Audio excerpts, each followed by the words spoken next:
All fancy meeting you here. How are we all doing? Great to have you, Gamer Heroine. Me too. Grab myself a coffee. Sugar Beats, welcome back, my friend. Pearly Sketch. Hello, hello. Zach A, what's going on?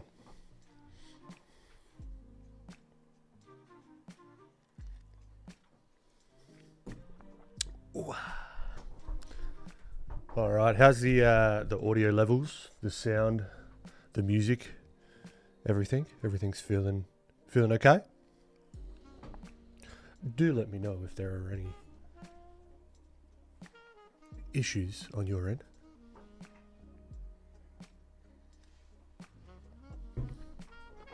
All right. So today, well, actually, let's look at last week. We did some sketches, right? Started out with old mate Shapey Face here. Then went down to this dude. And then we ended up doing a quick little value lighting kind of exploration. What I want to do today, you can see a little car, right? We're going to do a warm up with a car. I know, crazy, right?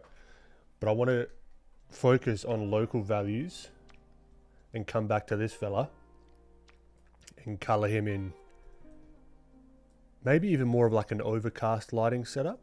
So then we have room to move if we want to play around and do something, you know?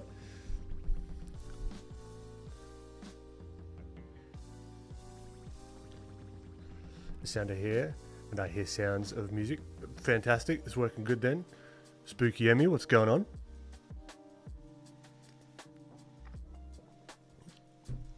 Beats made me your new #1 fan. Appreciate it. Oh, welcome, Emmy. Great to have you.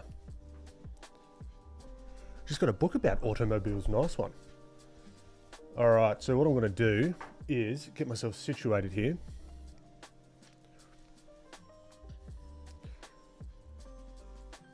Let's get our... You know what? No. Doesn't even matter what I'm thinking, because you're not in my head. All right, so first step, warm up, all right? Because we're going to be doing a lot of color today, a lot of subtle hue shifts, a lot of pushing and pulling the warms and the cools, all right? So let's give ourselves a neutral little background to start with, shall we? I think that's not a bad idea. What? Is it on that layer? Scumbag, hold on. New layer. Boom. All right. So I'll give you a moment. Marlon, great to have you back. The Real Damon, how you doing? I should oil paint and watch. I reckon that's a fantastic idea. Oh, I caught up with a mate the other day that was doing oil painting. Oh, it gave me the itch. It gave me the itch to get back into it. I tell you what. Timer. We're going to do this as a timed one. So let me... Output timer? No, wrong.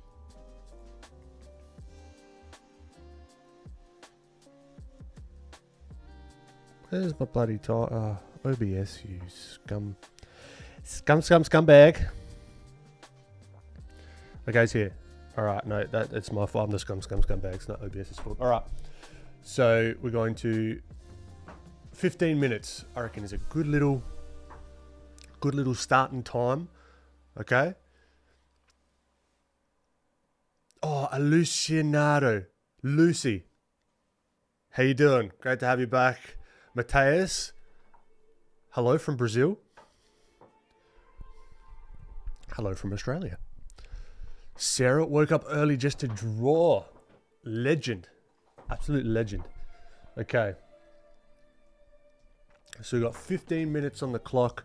You can find this reference on my Pinterest, which I'll flick it to you. I was just perusing my boards before stream. Oh my god, is there anything I can take to not have this happen when I talk on stream when I'm drinking coffee? Oh. Okay. So, what's a skull doing in there? He slipped through the cracks.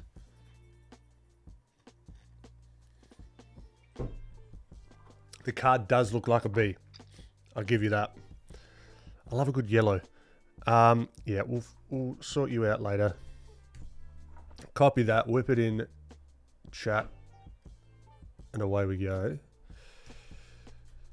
And pin it.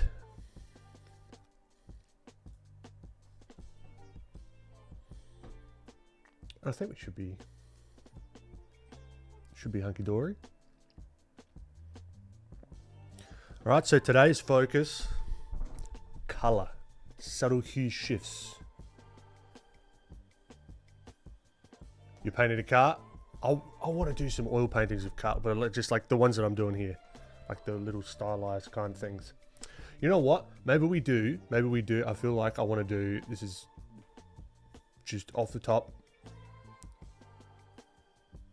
5-minute sketch. Honky dory. No, it's hunky dory. I'm assuming that's not a saying where you're from in Ohio, sugar beets. All right, we're going to do a 5-minute sketch, okay? We want to push this little van. All right, get whatever sketching tool implement. Get a stick if you have to.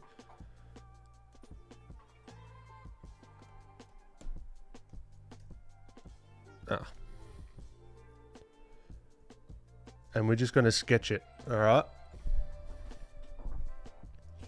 Bounty, just finished your spacecraft drawing. Nice one, nice one.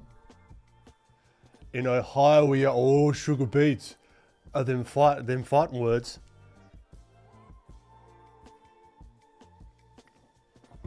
I am spooky. I only speak proper English. Color has a U in it. Fight me. All right.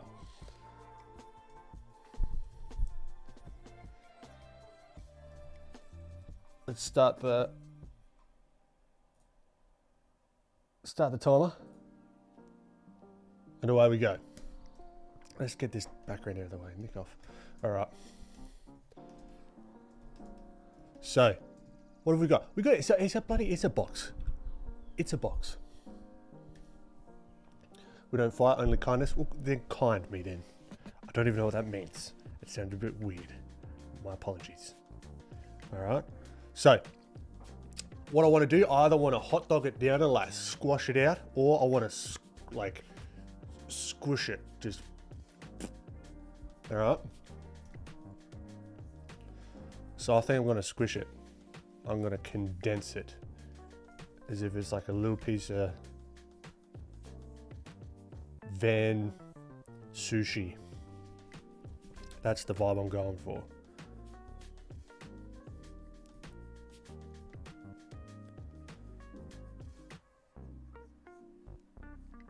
I love a good little van, not van, car, automobile, but just like something simple. We're not worrying about features. We're not worrying about proportions. If you mess up a van, who's going to be like, whoa, that window's a little bit out of whack. Mel doing my morning warm up while watching these lives gives me creative juices. Mel, buddy, great to hear it, my friend. How do you draw on a computer? That's like mastery skills. Pen tablet. It's not that. I'm not mousing it by any stretch of the imagination. Okay.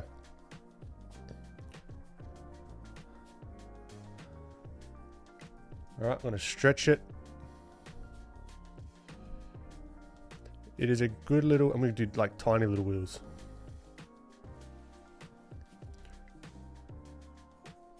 Now the whole idea of just doing this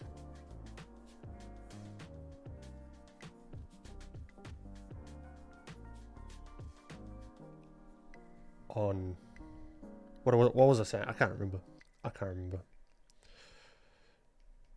Probably wasn't important. No, definitely not using a mouse. Bloody hell. Nah. If I had to use a mouse, I'd bloody... No, actually, no. Because I know people that do use mice, right? I get that question. I never knew that people did. But I get that question a lot. Biggest upgrade, if you're one of those people, just get yourself a tablet. The cheapest one is better than the most expensive mouse. I have used a mouse in the past when everything just stopped working.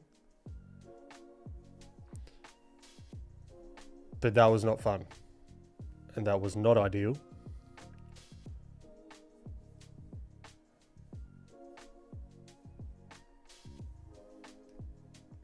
All right, this chunky little van. Now, tires. Tires, I tell you what, they're tricky little buggers. The wheels. Ray, what's going on? Welcome back. Do people really use mouse? I don't know. I get that question a lot. I haven't seen it. I'm sure you can technically, because all I'm doing is I'm putting shapes down on a screen, right? It just depends how much fun you want to have with it. Because drawing with a mouse does not seem fun to me in the slightest. So also, it turns out I've got astigmatism. Got my eyes checked. So maybe my art's going to be like 0.5% better. Because I'll be able to see what I'm doing. I didn't realize how clear the world could be. So I've got glasses coming. I've got to update my avatar to have glasses now.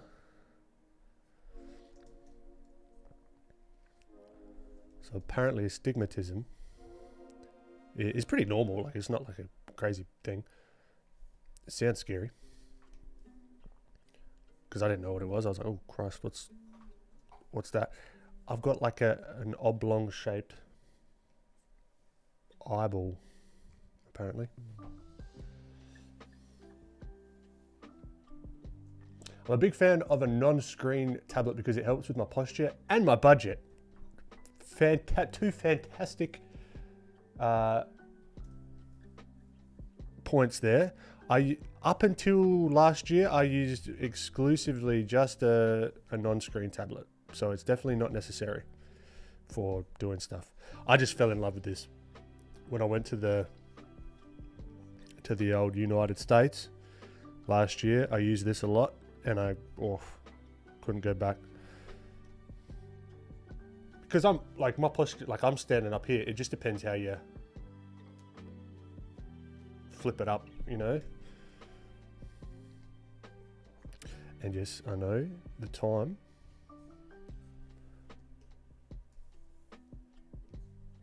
is upon us to stop the sketch. But you know what? It's my stream and I'll sketch for as long as I want. No, we'll get into it momentarily. Uno momento, por favore. You're a fan of non-digital paper. I did it, but I changed the perspective. Fantastic, Lucy. I reckon that's a great idea. So, yep, challenge. If this is like I don't even know. I don't know. I can't come up with an analogy. Just if you want to just push yourself in this, try and change the perspective of what you're looking at, right? So then you'd have the van sort of facing this way. You got the front Scooting back down here. Right. Very, very good little exercise. Good stuff, Lucy.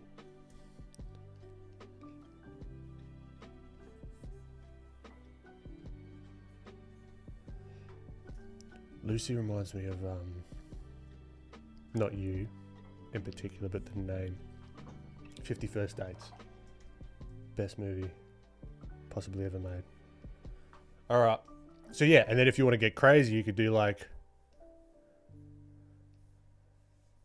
the under, would you call it the undercarriage?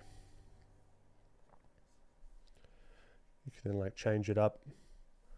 Wheel, wheel, tire, tire. Then you could do that. So you can just play, right? You want to put this on hard mode? Go for it. It wasn't on purpose. Shh, no one has to know that, Lucy. Don't. Of course it was on purpose. That was all part of the plan. Is there a channel on your Discord where we can share our stream sketches? Yeah, I think it's Show Off. In Show Off. Alright, let's reset the timer to 15 minutes. Alright, now we're going to whip some colour around. Now we've got a little bit of something to work with. Pinder, thank you very much. Hope you're doing well. Happy accident, that's it. Adrian, I'm doing well. How you doing? Is this a continuation of something? I missed the last live stream. Nah, this is just a warm-up. It's just a warm-up. We're going to hop back into this fella here after this little warm-up. So I'm going to recommend that you stay zoomed out for as long as you possibly can. Right? Lana. How you doing?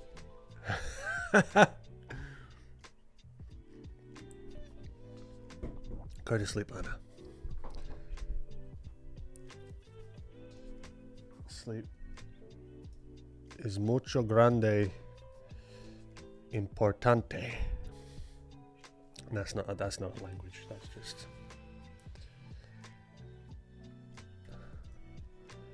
I would be interested in learning Spanish, because the amount of Spanish-speaking people that hop into the stream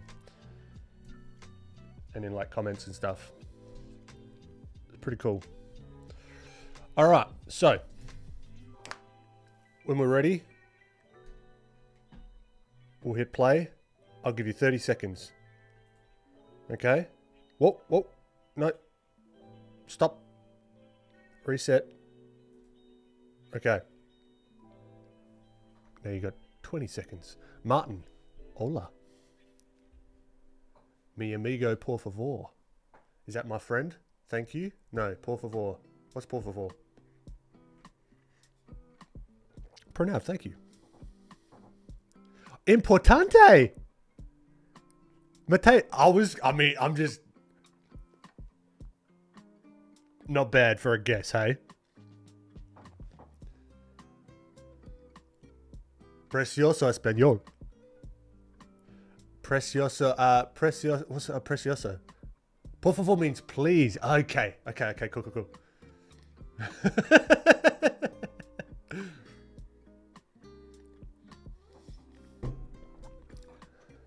Fat Cappy, fantastic. I got here exactly when Ben is speaking my language. Now I'm speaking all sorts of stuff. I just guessed a Portuguese word. I'm pretty proud of that. If nothing else, this stream, I've accomplished that. All right. Enough language lessons. Ben's Spanish mode only. Mi amigo. Me would be silencio for la duration of la stream. Who is not Lou? I appreciate it, my friend. Thanks for popping in. Okay. But the thing is, you knew what I was saying. You knew what I was saying. You knew what I was saying. Spanish-speaking people really didn't, because it doesn't make any sense. Okay. 3, 2, 1. Oh, hold on. No, incorrect. Incorrect. Not 3, 2, 1. I'm gonna be using Filthy because I like it. Filthy, shout out. Links in the description. You know what I mean, why I like to use it. If you're new here. Okay. 3, 2, 1. Vamonos. I think you mean Vorf. Oh, I've got to be careful. Just I trust you, fat Cappy, but you're a cheeky bugger sometimes. I think you mean ficar quieto durante el stream. Sí. All right. Fuck, it's fun. I like it. It rolls off the tongue nicely. I'm gonna be quiet during this. Ah, okay.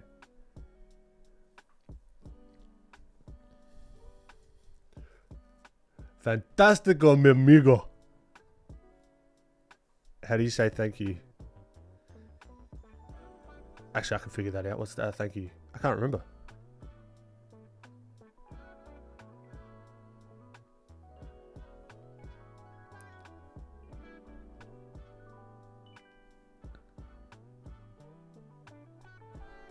All right. Big chunky yellow. Beautiful. I don't mean I want you to be quiet. No, I know. But I don't want to say that I'm going to be quiet to the Spanish-speaking people. So then they're like, ah, okay. That's weird.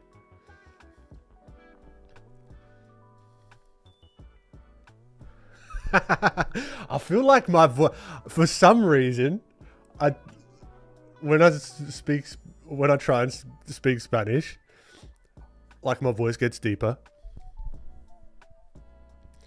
I feel like with a new language, you can kind of choose like a new personality almost. It's like, all right, let's try it. Let's try this on.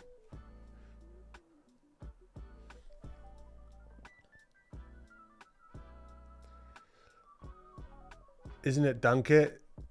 Danke, no, Danke is, or is it? I don't know.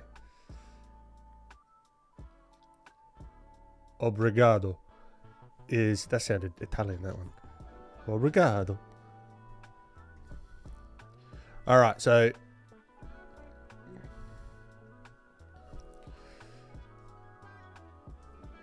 here, you know what? One layer special. Okay, I'm not gonna hold myself to that. But we've gotten nowhere fast. So, oh, it's gonna make it. It's gonna be a pain in the. Hold on. Hold the phone. All right. So what I'm seeing here, back to the issue at hand. Subtle hue variations. That's what we're focusing on today, right? So even within this yellow, there's different kinds of yellows, right? So we've got like the deeper oranges, like skewing more orange in here. Almost want to really saturate that orange up, right? And then so this can be a combination of things, the wear and tear on the car, like all sorts.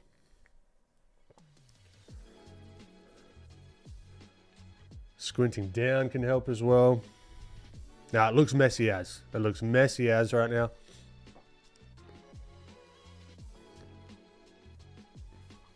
Let's learn Spanish with Ben.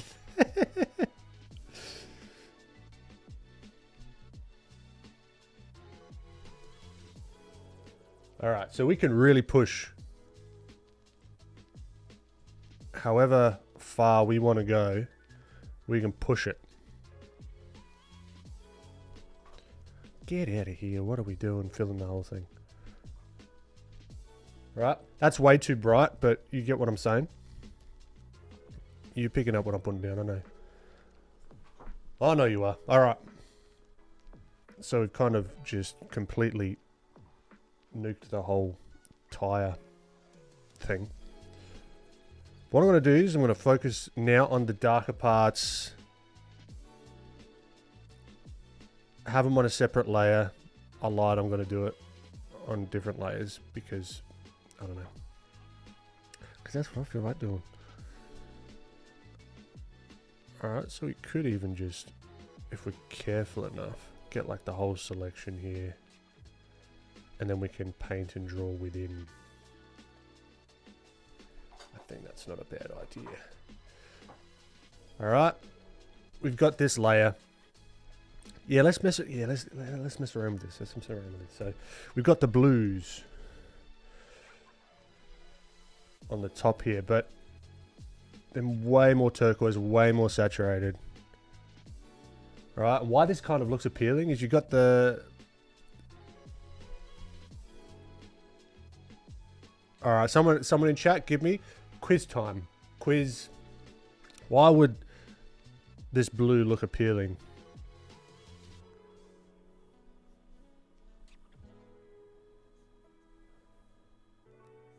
Riddle me this.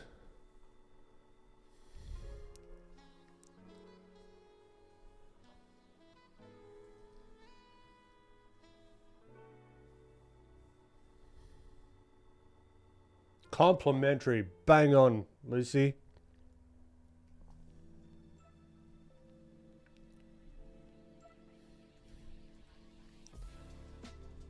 Because it's nice. It's like why I enjoy the sunset. You've got the blues, you've got the reds. They just dance together in harmony.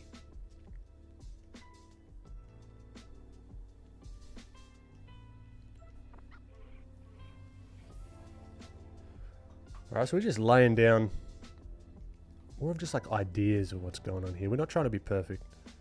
There's no fun in that. None at all. We're going local colors right now.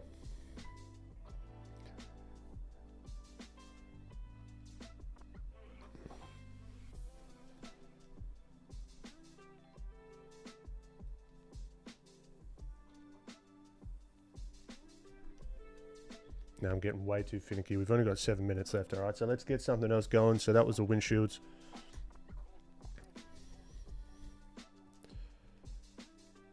Let's add the little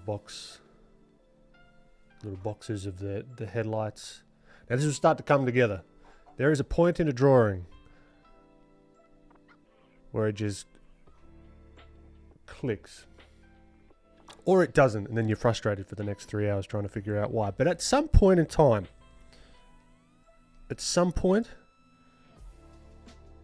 it'll click.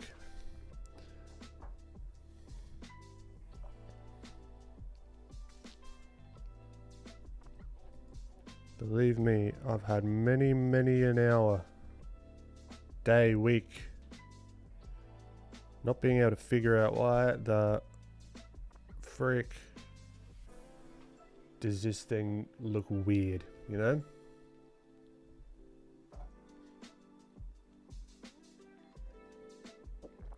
Fat Cappy, mi amor.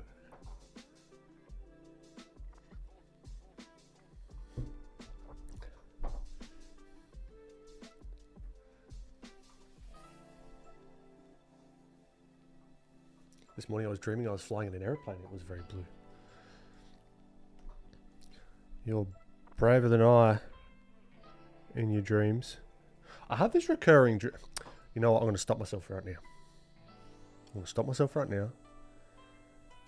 Because sometimes I have the inkling to tell people around me about a dream I had.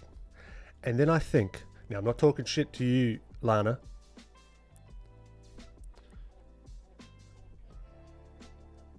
But unless it really happened, right, on stream is fine. Tell me about everything that happened in the blue airplane. Go for it. But when someone starts with, that dream I had last night, my mind just switches off. I'm like, it didn't happen.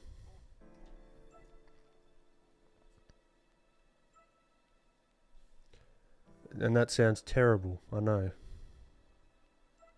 Again, streams different. Chats here are... You tell me about all the dreams you have. Doesn't matter in the slightest. But it's just something I've observed for myself. As soon as someone says, "Oh, you won't believe what happened in the dream." Well, it didn't happen, so no, I won't believe it. Quincy.mp4, what's going on? Lana, you're taking flight lessons. Yeah, I had a friend who used to say, when someone tries to tell me about their dreams, I try to steer the conversation to something more interesting. It depends how good of a friend you are. And you start telling me about your dreams, I'll be like, okay, cool. No one cares.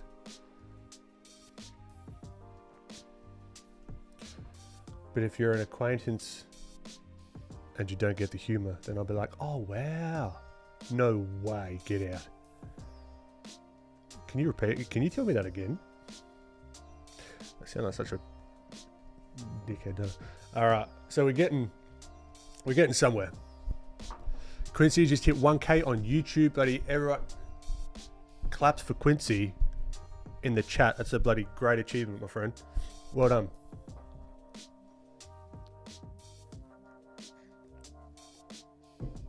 What have we got? 3 minutes. Yeah, this isn't getting done in 3 minutes. Who are we kidding? To our standards, not a shot. I felt like my dream was relevant, but I guess not. No, it was. You're taking flight lessons, Lana. That's cool as shit.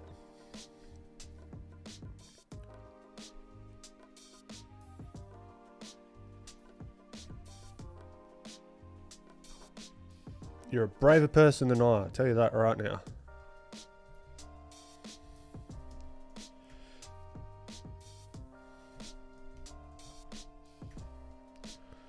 Alright, now we're just putting in all the little things to make it look like a little van. Well, we'll see how the first one goes. No, you're going to do great. That's awesome. Matthias, love your style, man. Wish to get to your level. Right, no doubt you can. I usually copy art I like. Nothing wrong with that. Any tips on how to develop my own style? Should I keep copying things that I like or focus on something more specific? Keep copying things you like, man. Like, absolutely nothing wrong with that. But then, if you want to develop your own style and like learn, then after you copy stuff, quickly do something of your own. You know, like, or there's. Hold on, we got 2 minutes. I'll get back to you. All right. Then we can get Oh, here, I'll see if I can multitask.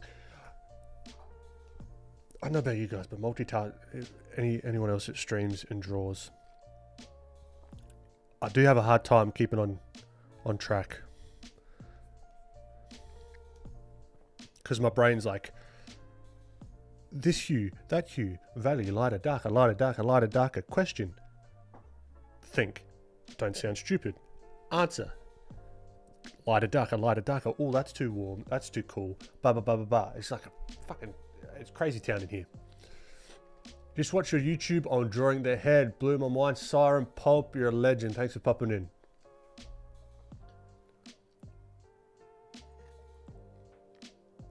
Don't worry about this time. It's just a suggestion. Let's sit into it and let's converse, shall we? So, I think a good idea for developing your own style is to get an understanding of what studying means for you. All right, because oftentimes you hear, oh, I did a study of this, I did a study of that, I did a study of this, but very rarely do you hear why they were studying it or what they were trying to get out of the study in itself. A study is typically done not to just post on Instagram and get a ton of likes. It's used to develop some sort of skill, whether it be art or whatever. All right, so getting laser focused on any particular study. Now, it doesn't have to be a full-blown study where you're doing like a massive piece. It could just be like studying the nose of like 3 of your top favorite stylized artists or whatever. That would be classified as a study. Something that you're trying to get out of it instead of just an end result. You're trying to get more understanding. At least this is how I think of it, if that makes sense. Copying others and the people that inspire you is a big part of that, right? So nothing wrong with that, but I would challenge you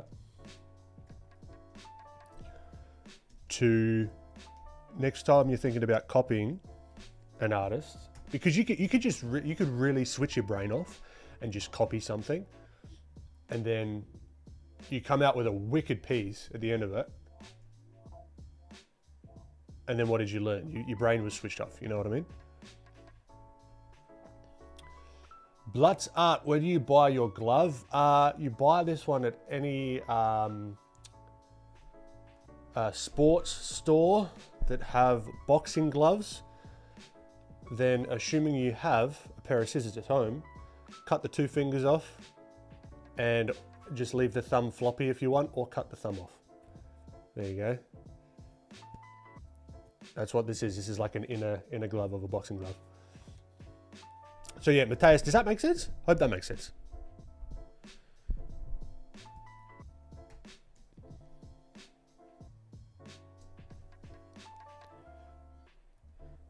Okay, what are we doing here? What are we doing here? Let's go line tool. So we need to break out of the constraints that we have had of the clipping mask.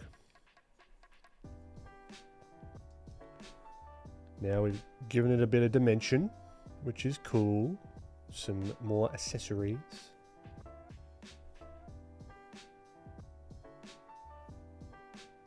Now we can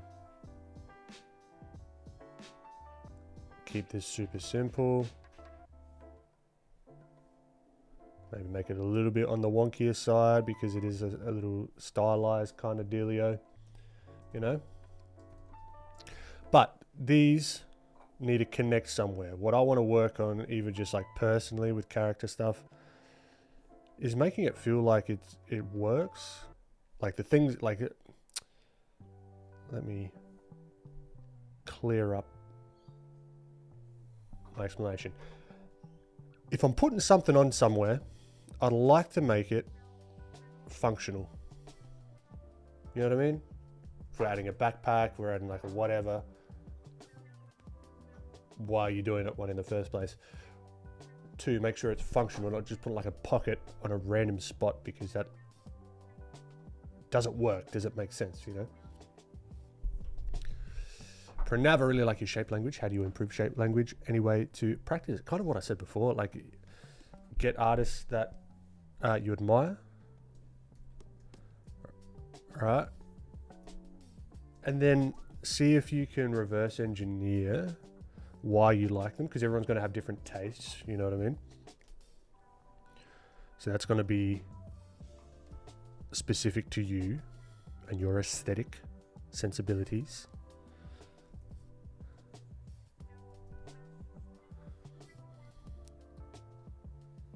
And then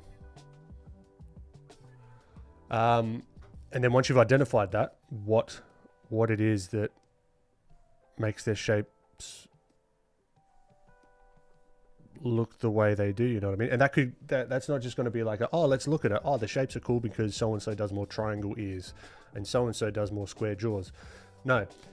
Jeannie Venezuela, thank you so much. Appreciate you popping in. But this is where that studying comes in, right?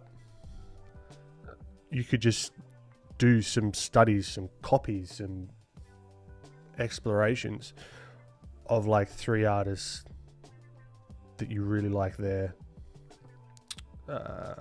shape language, right? And honestly, if you want to shortcut it, find the artist on Instagram or YouTube or whatever and watch their tutorials. They got a course. Take the course if you have the means, you know what I mean? Like that can shortcut it, because they oftentimes, if they're a good teacher, they'll just tell you, this is exactly what I'm thinking about, you know? So here, this tire is way too big, way too big. This is what I'm talking about, making it feel like realistic-ish.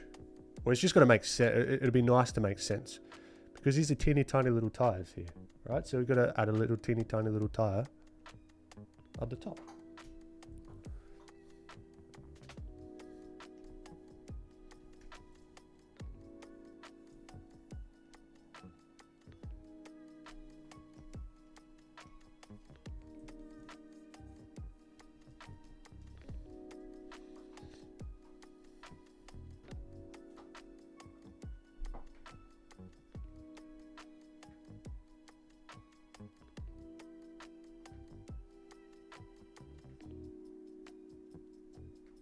Trying to be a concept artist, I feel like there are too many things to learn at the same time, like 3D modeling, Unreal, etc. Any suggestions how to streamline it?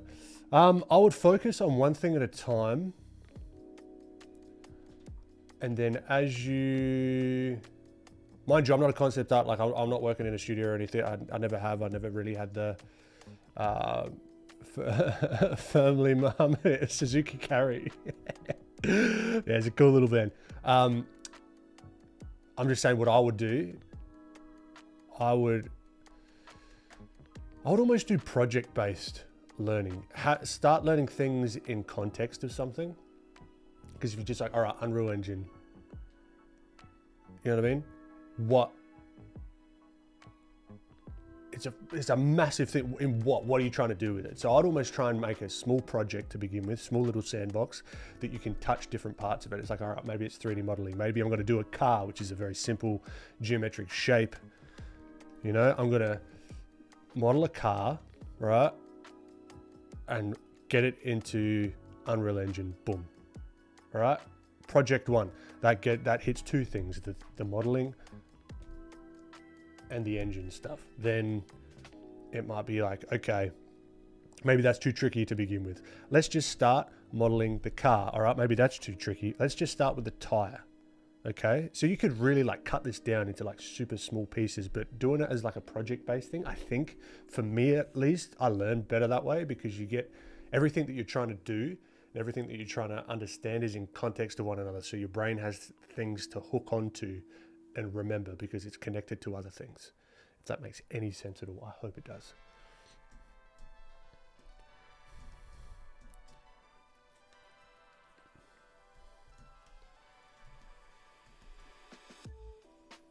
Let's now ground this little fella.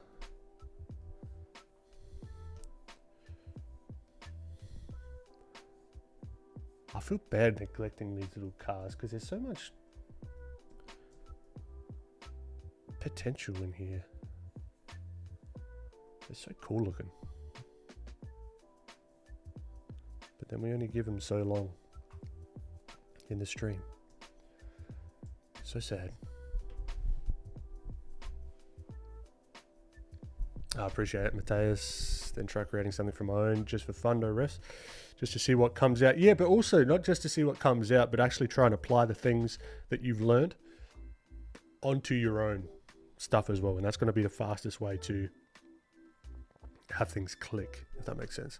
There's something just so fun in drawing a person, then modeling them out of clay. Oh, tell me about it, Quincy. Are you going to tell us what the dream was you had? Oh, crap, what was it? No, because that's why I stopped myself, because no one gives a shit.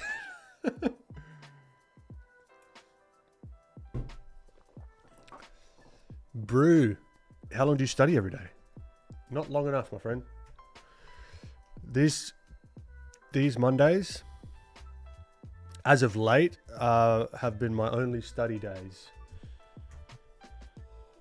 due to work on Drea, the course platform, which is an honor and a privilege to be able to work on. But at the same time, I've got to prioritize stuff, which means Unfortunately, the study has to take a back seat momentarily. That's fine.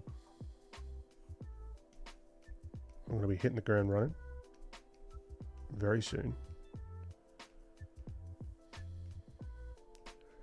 I'm currently figuring out I don't know how interesting this is to anyone, but it's on the top of my head. So is what I've been thinking about a lot, is like state management and making things feel very, very snappy. Even something simple as like a sidebar where you've got like all your lessons and your folders and your sections and that kind of thing of like a course platform. You could do the lazy thing and just like you click it, loading. Then it shows the thing, or if you reorder stuff, it's like reorder, loading. What I'm trying to get is the speed of like Photoshop, where it's just like drag, drop, add, boom. Even though it's on the web, there are ways to do that. And I've just been, because I'm using it, right? I'm testing the thing every day, adding my course stuff to it, and I can clearly tell like, oh, this is a pain in the ass. Let's try and fix this.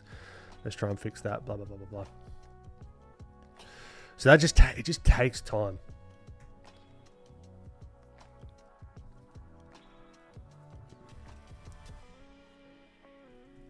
But when it launches, I tell you what,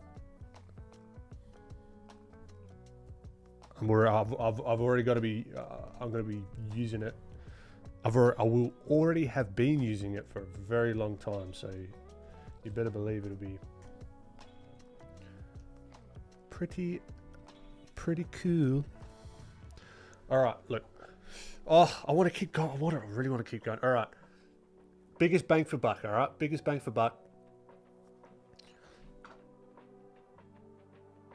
What do we think? Lighting, right? Let's do screen. This is where screen, like layer modes can come in for speed. Layer modes. Can you show me what software you are working with? This is Photoshop. Lights and darks. This is what it's needing, right? It's too flat here. Here, too flat. So let's do a quick screen layer mode. Then we'll come back with the multiply, and then we'll call it a study. Okay. Screen layer mode. Come here. Whip it in. So this is what I'm talking about by like the biggest bang for buck. We can very quickly get these little ledges happening. All right, getting it feeling dimensional. And the cool thing about the screen layer mode is that it keeps, like if we just did a big blob, it can keep some of the context of your values underneath. That's why it's quite handy to for speed, you know. But like any of these tools, you kind of want to know why you're using it, not just, oh, I saw so and so use it, so I'm just going to use it. That's a dangerous game, because if you get yourself caught into a corner where you're like, oh, I don't know how to fix it, no amount of layer modes are going to help you, unfortunately.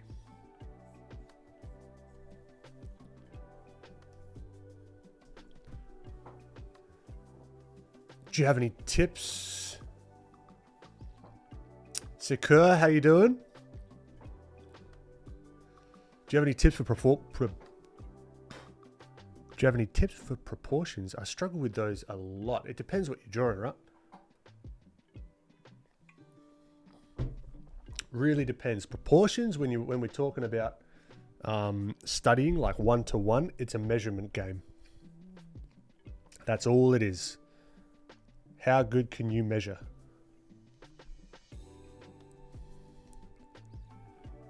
But to measure, you need some like stable variables, if that makes any sense at all. So, whoa. Hey, accident, but also pretty cool looking. I don't hate that. But we'll go back. But that's cool. Gave it like this 80s, 90s vibe. Anyway, back at it. Now I'm just coming in with some darker tones. Maybe a little bit too dark using the multiply layer. To really hit home some of these ledges, edges, that kind of thing. A little bit too bright. We can knock it back. I mostly draw still life. Perfect. The things aren't moving. Love it. Okay. I usually use other parts of the composition as a way to measure things. Yeah, that's perfect. That's exactly what you got to do. But if you start, that's the thing. When you're, things can look too stretched and too squished if things move.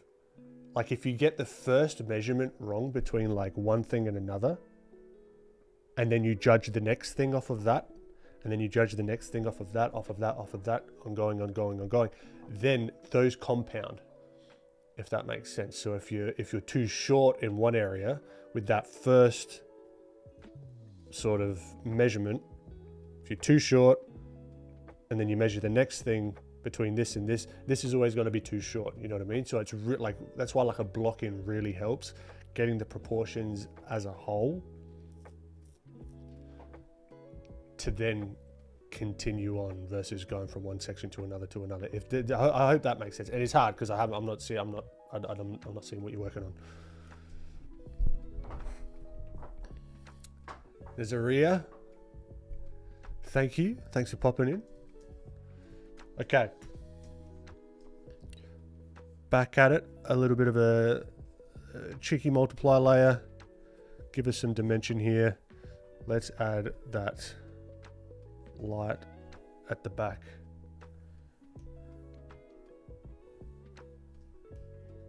All right, now here what I was talking about with a bit of that realism, there's going to be a ledge here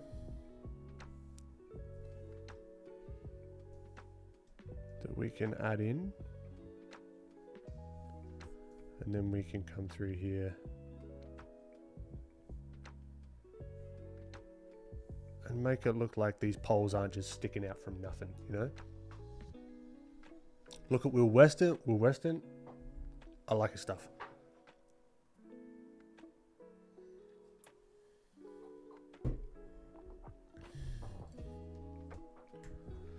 All right, now where there is light and jutting out, oftentimes there is dark. So what I'm talking about here is the handles. We want to add a bit of dimension. And you see how this is quickly starting to become a lot more 3D feeling.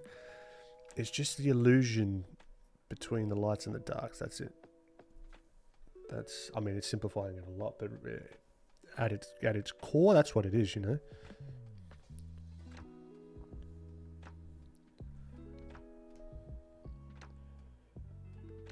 Okay. I'm missing, there's just like, there's something. Like we got these little lines here, which could be, whoop. These little lines. Now this is getting way too finicky. We don't, like you can't even see that. That's like 3 little pixels. But I'm gonna do it anyway.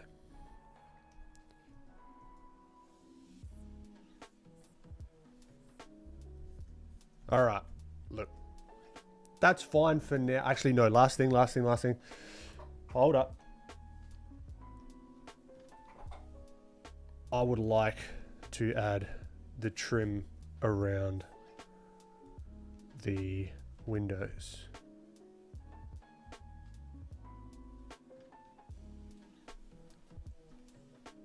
Oh, that looks shit.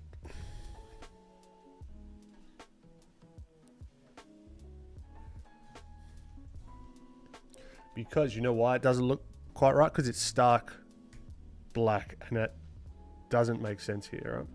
So we'll be careful when we're adding this around, all right?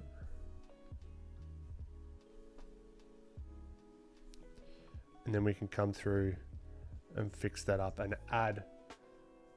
Oh, that looks fucking awful.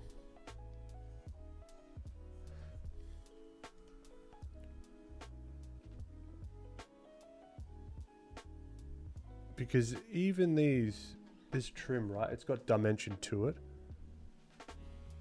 So what I'm going to do is I'm going to come through and make sure that it kind of sits in, because the light's coming from the top.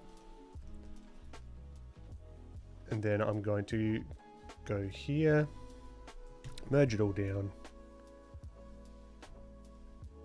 Oh, no, merge it all down. No, merge it all down. No, what? Where's, what on it? Oh, okay, hold on. Merge it all down. There we go. And then we can just clean up stuff. Anyway, this is meant to be a bloody warm up. That's enough. All right, we stop. No, hold on. He's got no rear window, side mirrors, things. He needs that just for safety. We can't not have that.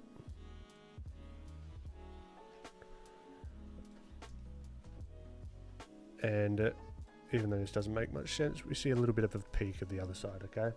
Cool. Hands up. No, not hands up. Pencils down. And let's get cracking on this fella, I reckon.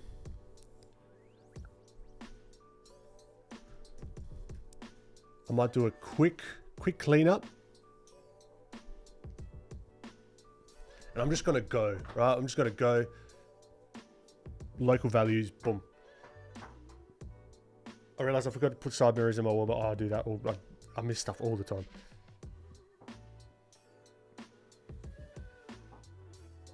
Guess you had to pull an all-nighter again to complete their art assignments. But you know what? It's not good to do all-nighters. But there's something like... Maybe I'm just thinking nostalgia and just like, oh, back in the day, oh, when I was your age, blah, blah, blah. To be able to do that is, I don't know, there's something whimsical about it to me. I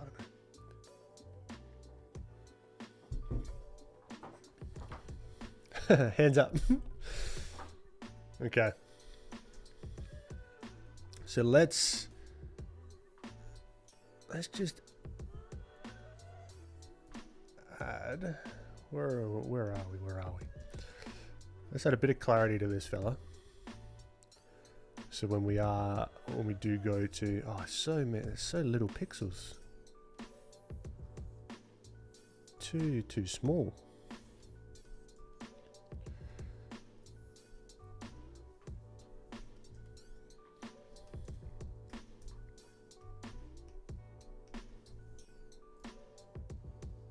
Okay, better.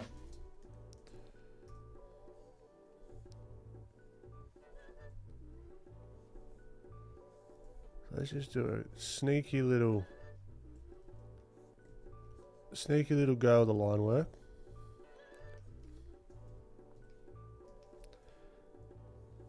The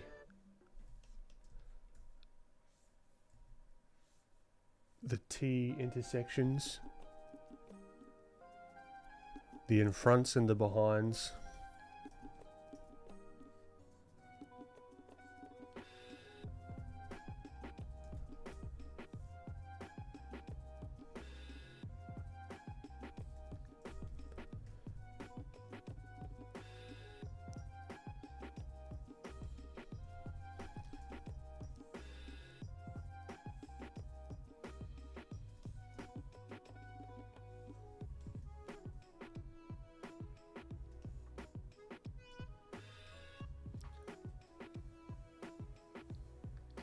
Benign. I got a problem with multiplier layer. What's your problem?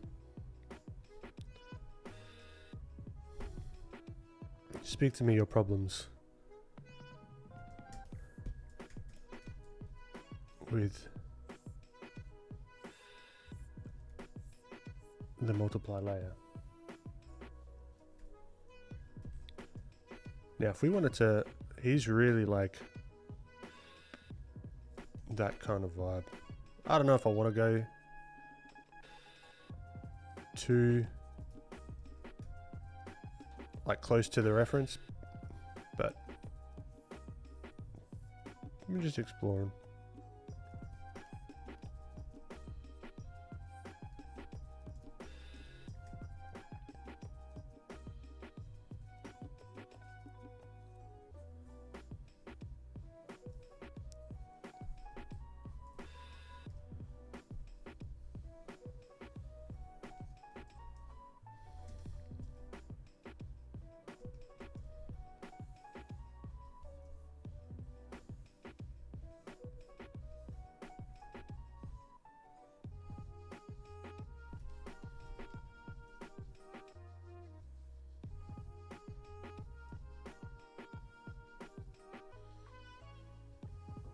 Bruno, you enjoyed it? Oh, I'm glad. I had fun.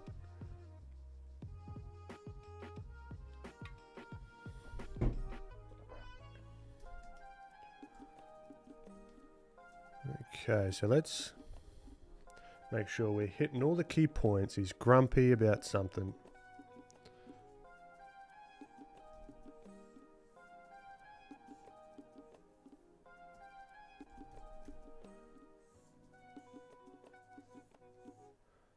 Wouldn't mind making his hair more like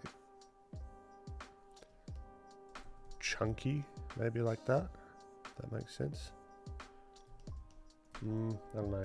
That's a bit weird.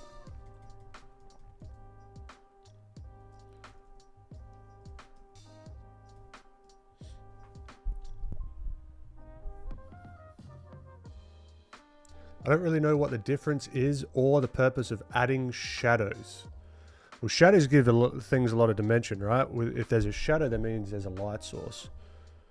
So here, and this is why understanding the whys versus just using a multiply layer, because I use a multiply layer or any other layer mode, right? We're adding shadows to things because it gives the illusion of depth. This tucks in, this juts out, right? And this does this kind of thing. Right? This is the illusion that we're trying to create, but just with light and color. Now, the multiply layer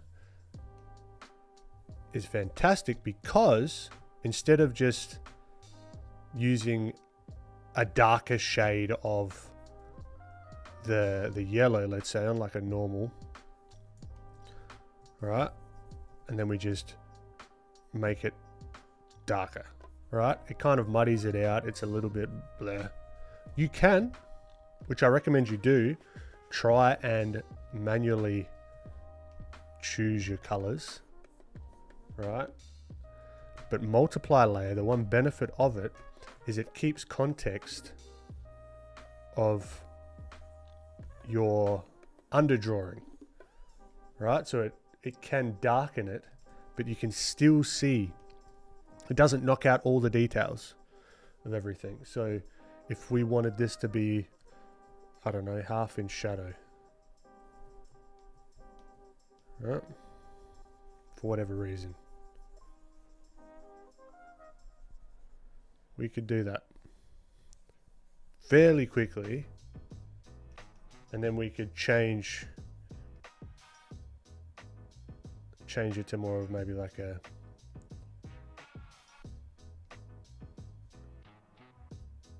more subtle kind of thing, you know what I mean? So this is the real value of the multiply layer. It keeps context underneath. That's how I think of it anyway, if that makes any sense.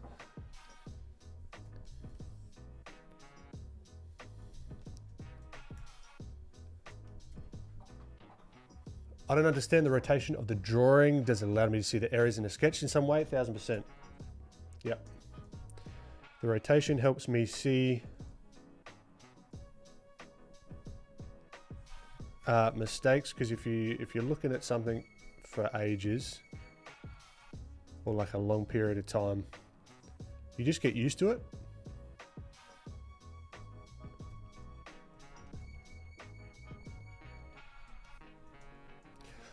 Yeah, it adapts, that's right. But the reason that we're using the multiply layer is to add depth and the illusion of light via a shadow.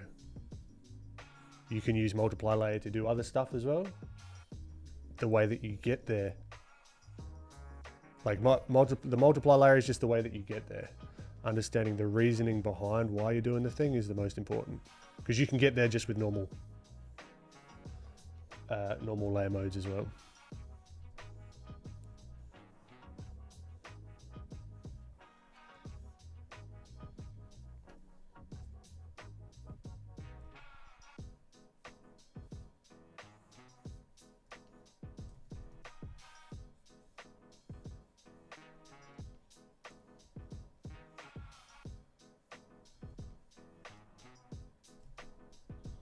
I think you should have a little bit more lower lid. That can help a lot. I love fries late at night.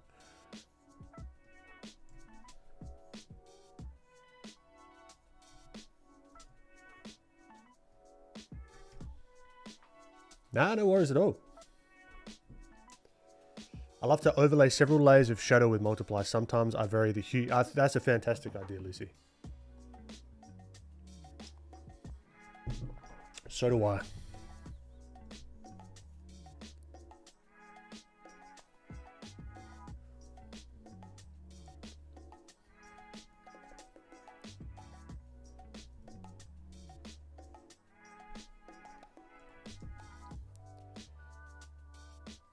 Now, here, technically speaking, we wouldn't see the other ear here, but I want to show the other ear, so I'm just doing it.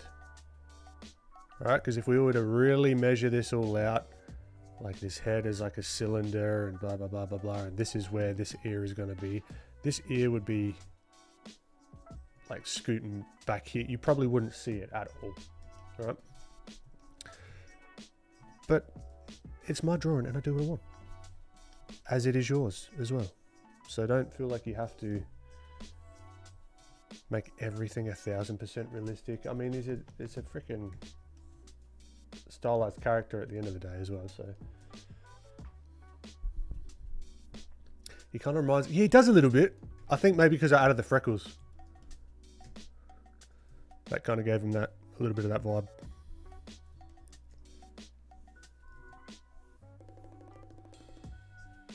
Turtleneck.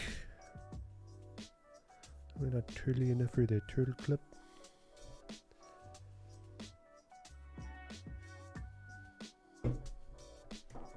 If anyone gets that reference,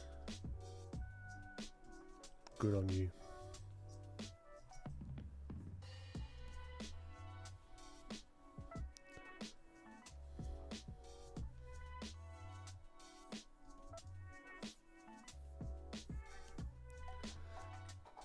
What happens to me is that many times I end up adding the shadows manually on a regular layer, and I feel like it works for me too. Exactly. So do I.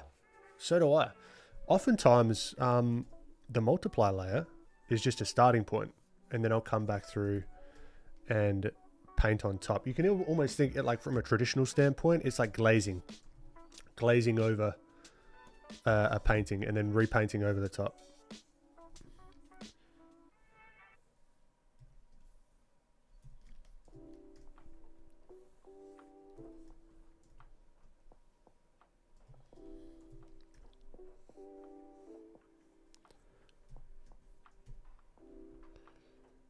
Pero quiero aprender a dominar la capa. No clue what I've just said. I give my trust to you.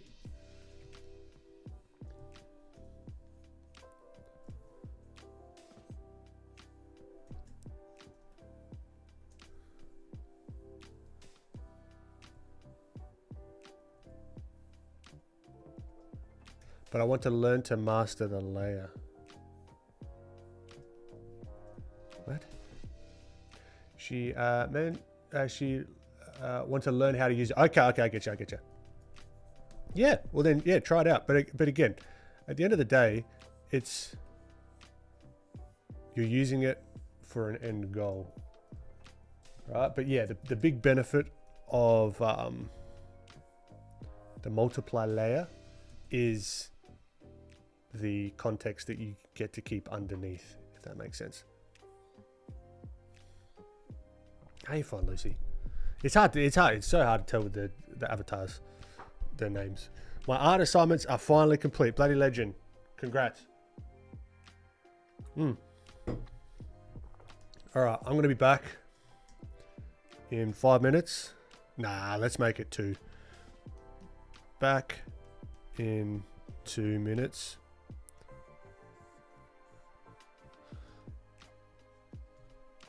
Right. I'll see you uno momento, por favor.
Oh, all right. The kettle's boiling. I'll go and sort out my coffee in a sec. Perfect time for a coffee refill. Yep, that's it.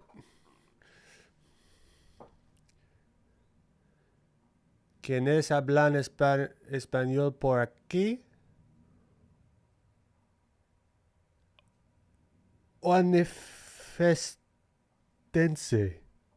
Manifestense. Manifesting.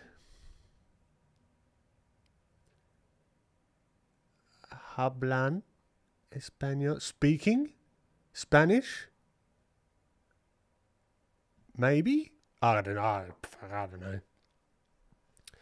Presente, is that question? Anyone working with a screen drawing tablet?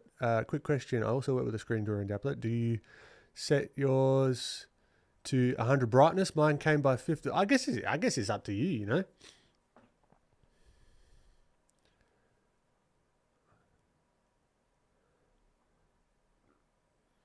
I can't imagine that it messes it up. If the functionality's there to keep it 100% brightness, then I'll use it. If that's better for you, you know. Was that okay, Marlon? ¿Quiénes hablan español por aquí? Manifestense. Oh, I'm getting good.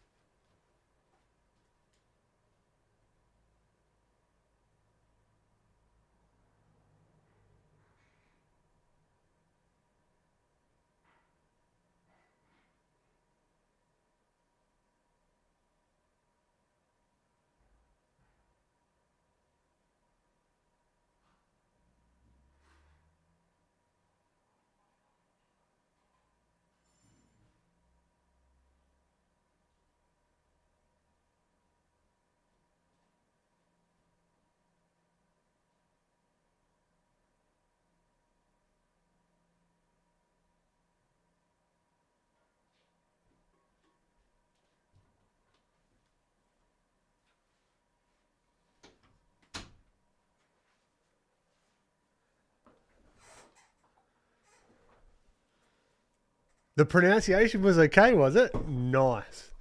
Oh, so much fun. And. All right, here's my stuff. Oh.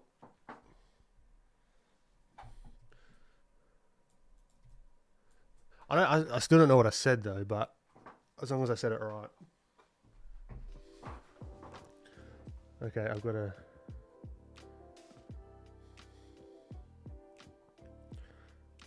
I'm going to see if I can say, welcome back, chat.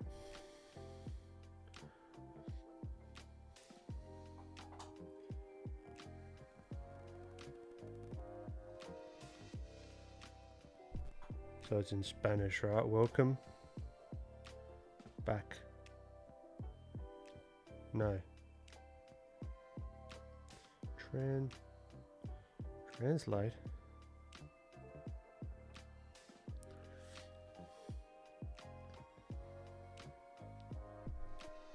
Oh, did I? Oh, nice one.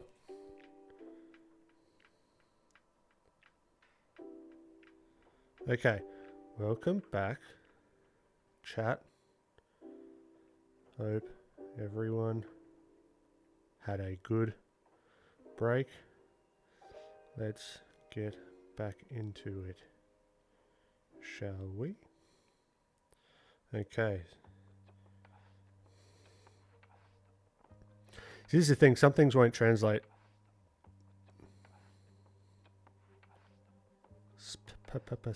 Spanish, okay. Okay. Bienvenidos de nuevo al chat. Espero que todos, espero que todos hayan tenido un buen descanso. Volvamos a ello de acuerdo. There you go.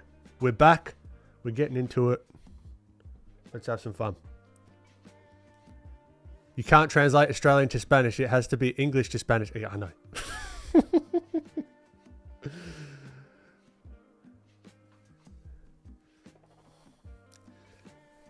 We have a Beno Eblen. Oh, I fucking love it. Love it.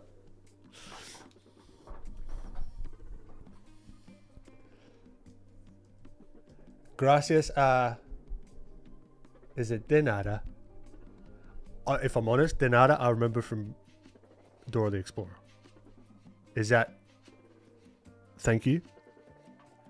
Or is that you're welcome? I can't remember. Okay.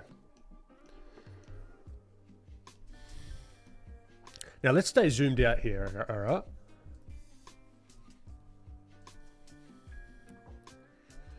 Artistic, what's going on?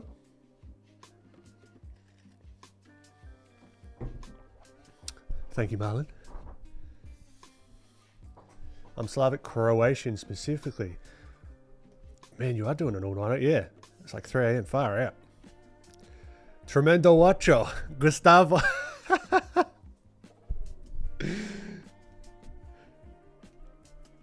Oh, so much fun. I want to keep doing. I want to get better. I want to get better.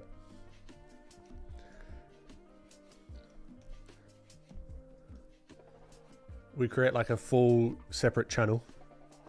Ben Eblen in Español.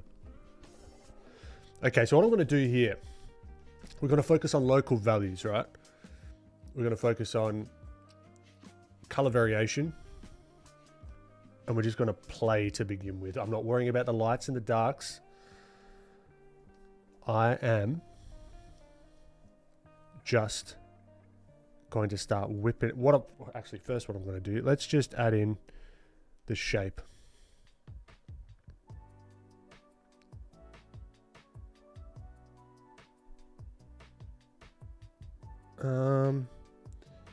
Let's just do the shape of the face to begin with, and the hair. If that's all we get to today, I'm happy with that. Now I've got to go back and make sure we get the neck and everything, and I'll clean all this up. Don't you worry.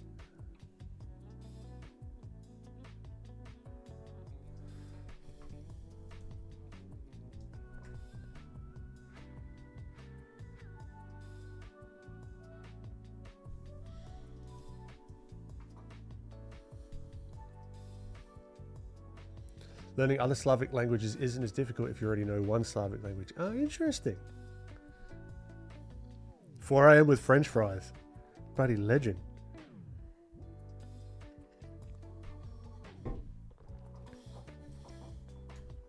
Gonna make scrambled eggs. Nice. Making me hungry. I haven't eaten yet.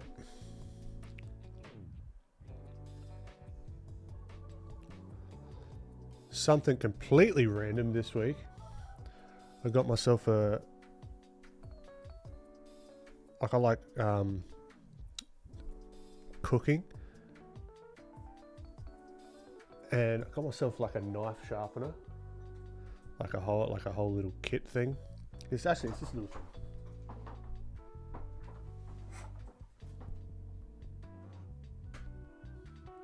This thing here.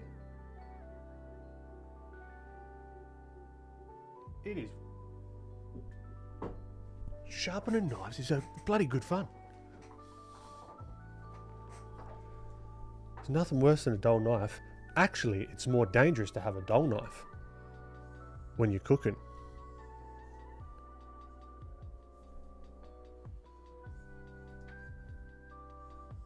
Because the more pressure you try and put onto cutting a thing because it's not cut properly, and then you slip, you're going to go further into you than if you just sharpen my knives, please. I hate doing it. I love doing it. You got the coarse grit diamond stone, then you go to the fine grit diamond stone, and then you go to the coarse grit ceramic, and then you go to the fine grit ceramic, and then you go to the strop, the leather strop on the top, and then you get a piece of paper and you just like sing, sing, sing, sing, sing, sing. And then I went and like sharpened all my sculpting tools as well. Oh, it was an absolute dream. And now all of my algorithm is just bloody knife sharpening stuff. You know, you could sharpen a knife on the bottom of a mug.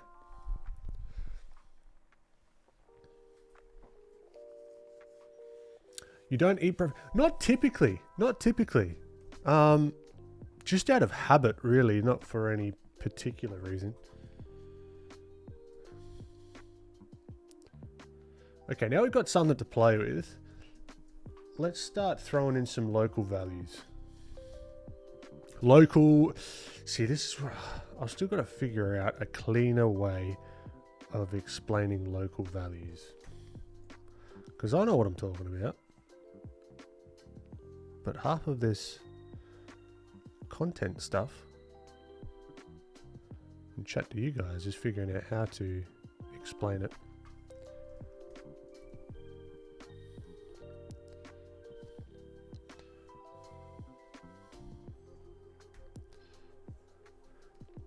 Whoa. No, thank you.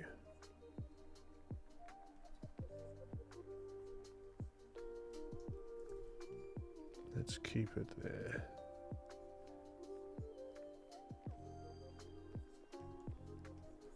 So like we've got some real subtleties here.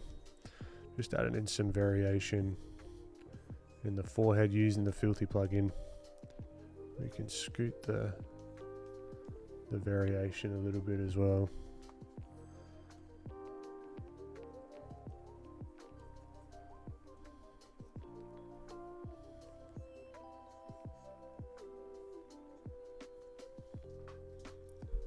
Everyone's snacking at the moment. What are you going to make with your knife? Sushi? Nuts. I don't cook anything fancy either. Sweet potato, chicken, rice, ground turkey, veggies, broccoli. But it's just like being able to cut stuff nicely. Once you have a sharp knife and you have a blunt knife and then you have a sharp knife, you can't go back.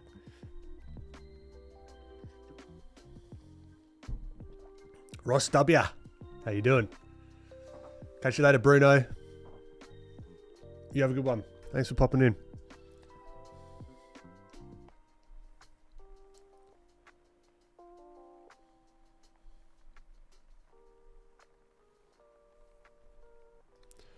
Could we even?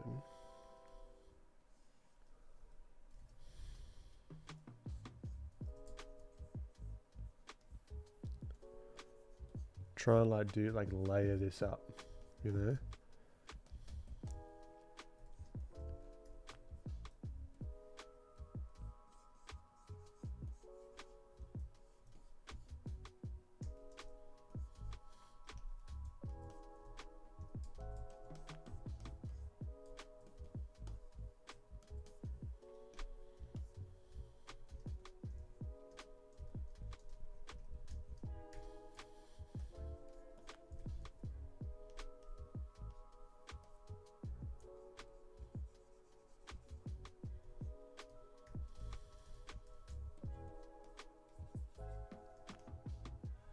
Yeah, of course, we got to have the red ears, as always.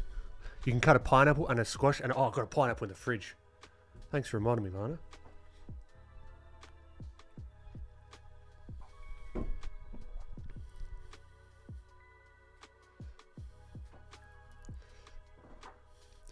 What's the little yellow machine about? You're trying to make me go on a camping hut. Yeah, it's what is it? It's called the Workshop something something. It's just for sharpening. It's just for sharpening tools and knives and stuff. Lazy Sketch Guy, what's going on, my friend? Hi from the US. Hello back from Australia. The other end of the world. Can't wait to make it out there again.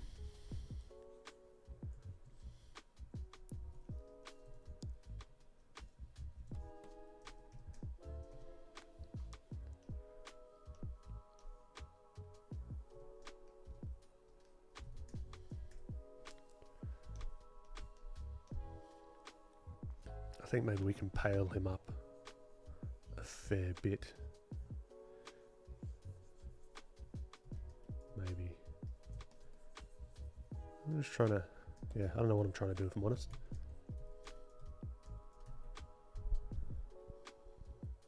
I appreciate it, Lazy.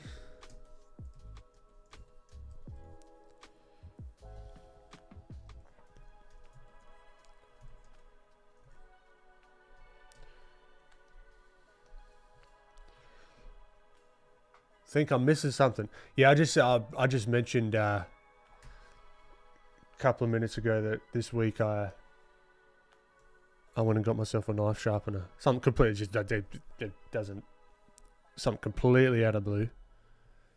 Nothing to do with what we're doing here.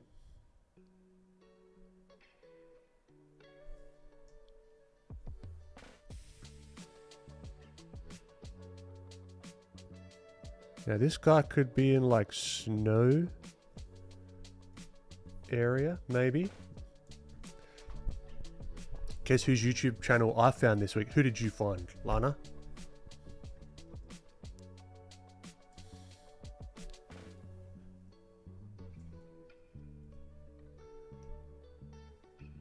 Would you actually want me to guess?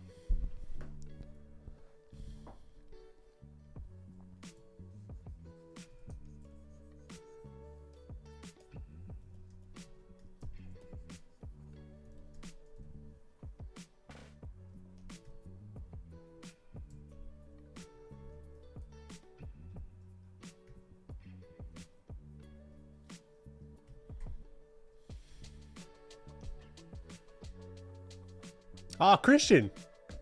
Yeah, nice one.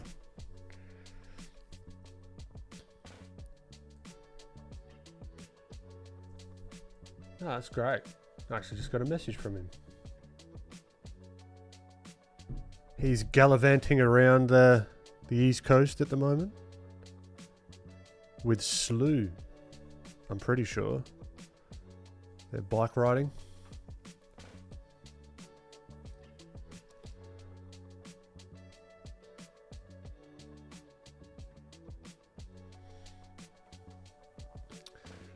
Good old live streams, to be honest. It's good you don't say the same thing over and over like some do. I get that you get some new people coming in, but I'm not sure what you mean, Ross.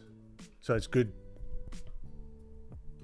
Yeah, because I guess these aren't really like lessons, you know. So it's just Back with the scrambled eggs. Lovely. Good bit of protein. Love it. Chris Maycock, what's going on, my friend? Welcome back.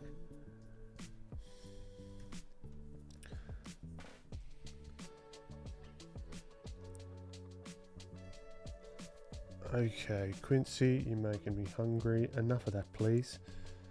All right.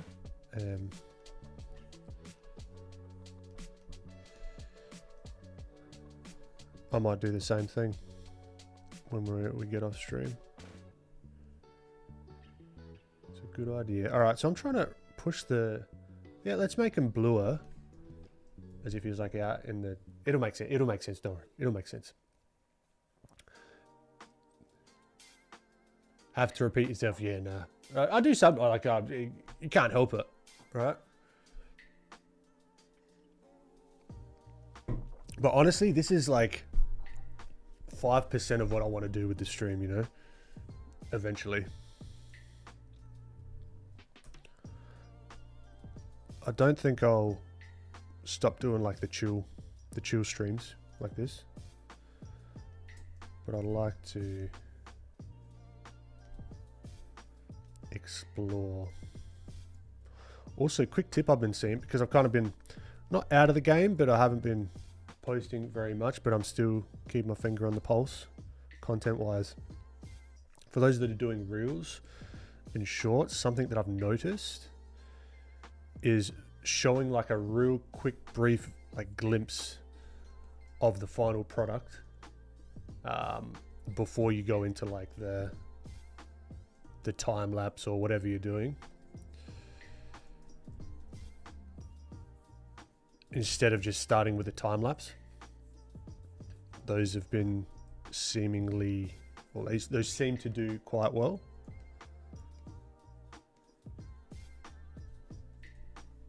There you go, Sugar Beats, there's a lesson. Or it's not even a lesson, just an idea. I appreciate it, Lucy. Yeah. I also want to do more like collab stuff as well. Get other people in here. I've got to figure out how to hook up Discord so I can have some of my mates pop in here. We can just like chat.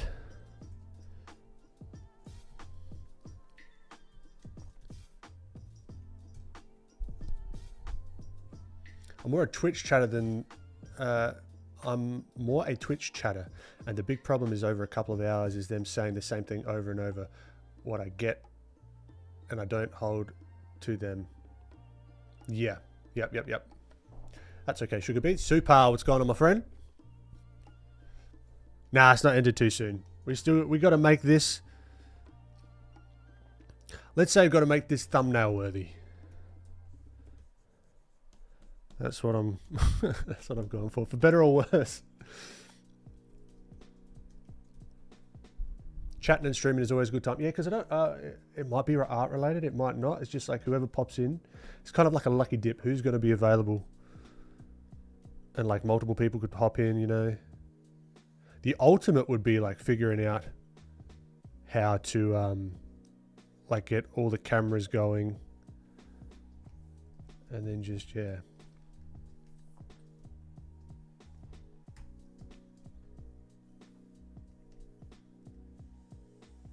Because I think the gaming streamers have it nailed, right? I've talked about this to a few people. Whoa, hello. Let's rein you back in a little bit there. Thank you. Like the gaming streamers and stuff, like it's like a community. Like you know one of them, then you know like 3 or 4 of the other people in their circle, blah blah blah blah blah blah blah. I think there's such a massive opportunity in the art space to do something similar.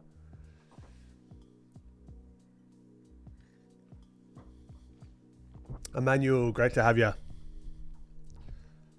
Sometimes I like when people do Discord chats, and sometimes it feels like when you're with someone and they're on the phone or something. Yeah, that's true. That's the balance, right?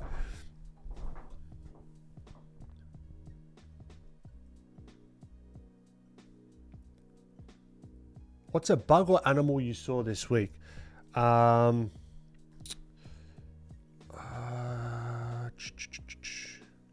Ah, sugar beets, you know what? I've got a video for you. Let me see if I can pull this up. Now. Oof. Let's see. So this is in Adelaide City. Now those just look like little fruits on like the tree, right? No, they're bats. Boom. Millions of them.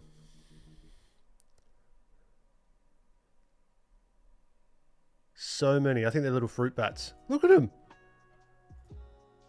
Broad daylight. Just hanging out.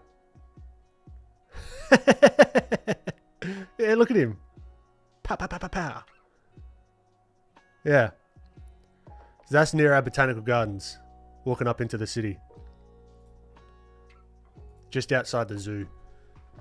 So there you go. Bit of Australian wildlife for you. Animal time with Ben.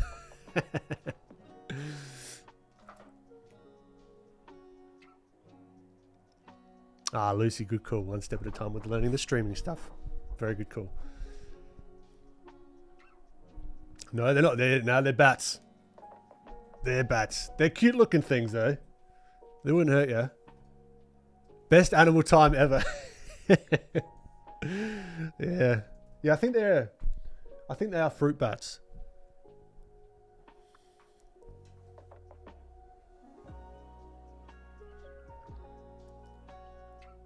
Oh my god, they look like fruit hanging. I wonder if that's why they're called fruit bats. I'm pretty sure that's not, because I think it's what they eat.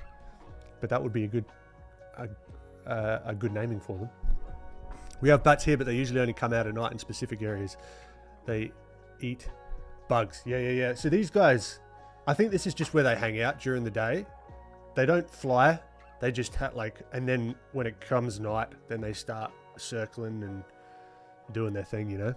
So much green. I live near the desert. Marlin. Yeah, I love it.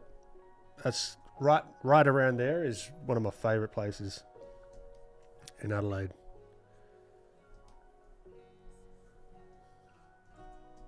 Hang it. Super. Yep. That was unintentional, but I'll take it. Saw a post about spider season in Australia, and there are so many webs that look like snow everywhere. Is that real? That's real. Not where I'm from, but that is 1,000% real. Saw a big redback the other day in the studio though.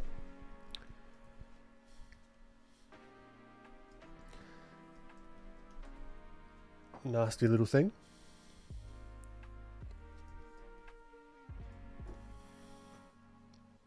That's a chonker.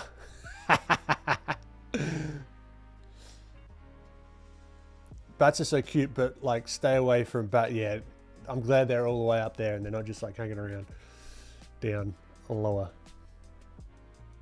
Yeah, they sleep in the trees. What's a redback? What? A what? A yellowback? No, a redback. Redback spider. That's like one of the more well-known spiders in Australia. Oh, have you heard about the new spider? Has anyone heard about the new spider that we found in Australia? Yeah, that was I thought I did mention it last week. No, we found a new species of, I think it's a funnel web, which is one of the most, one of the deadliest spiders you can have. And you know what we called them? Guesses in chat to what Australia, we've called the new one, the new species. Don't look it up. Don't cheat. I don't think we intentionally unlock the spiders. The spiders just appear. They unlock themselves. You called it a drop bet? No. No, that's a species of koala.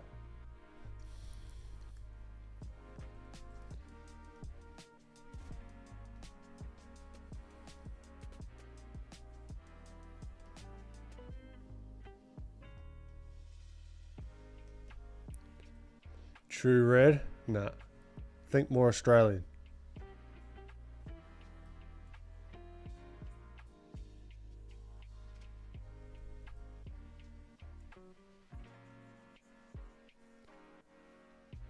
Funnel spider? No, we called it the big boy. We called it the big boy. How awesome is that? Nah, he's just a big boy because he's a bigger version of the other one. Gotta love it.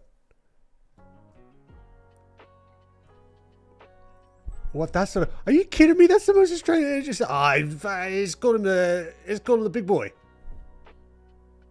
Oh, why not? Oh, he's a bit bigger than the other one. Oh, he's a big boy. To me, that's the most Australian thing you can name him.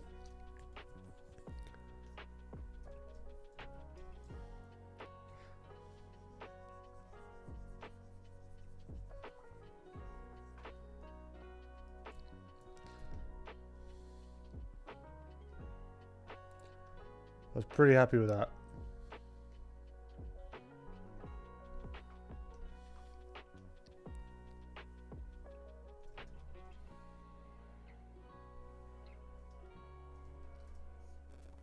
Ooh, I mean, that was an accident, but let's neutralize it for now. But I don't hate the big poppy bit of color. And also, if I'm honest, for thumbnails, it does work well.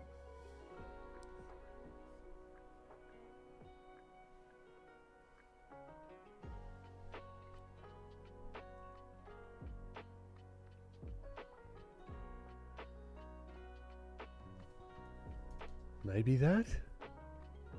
Yeah, I don't know. Big boy, look it up. It's called the big boy.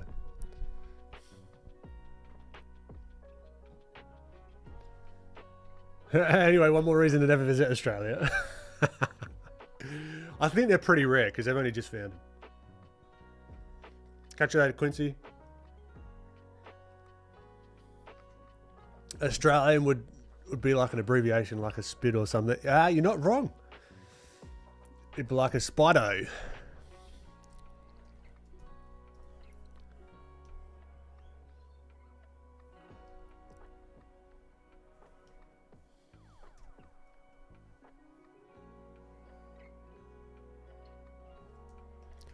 Alright, I'm just going to merge it. I don't have time to fluff about.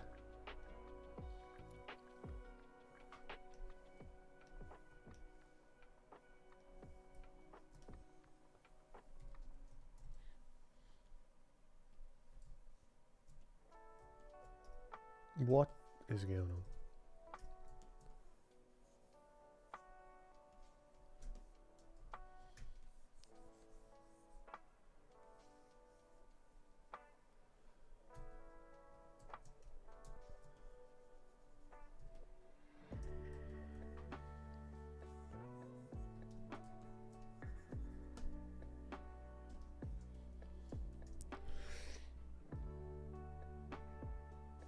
Through Damon, thank you for asking. Going good. Going good. There's been a couple of setbacks, but we're smashing it. A Weber. Lana. You bang on with that, I reckon. Thank you, Kieran. I saw a spider today and I saw it had like human hands. That would not be fun.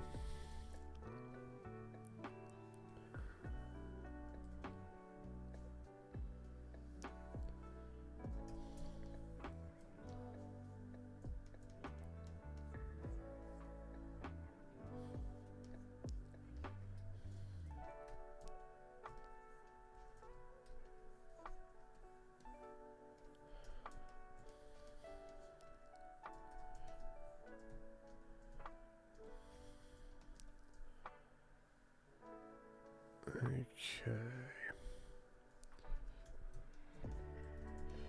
So I'm going to do more of like a diffuse light at the moment, just to start. Then we can build it up. So it's not like a super harsh. And it's a good practice like for your subtle value changes as well, not to go like full ham on the like real stark kind of lighting. Good stuff, Sugar Beats. Getting it done. Love it. The animal segment is the best part of your live stream for me at least. I'm glad you like that. Catch you later, Emmanuel.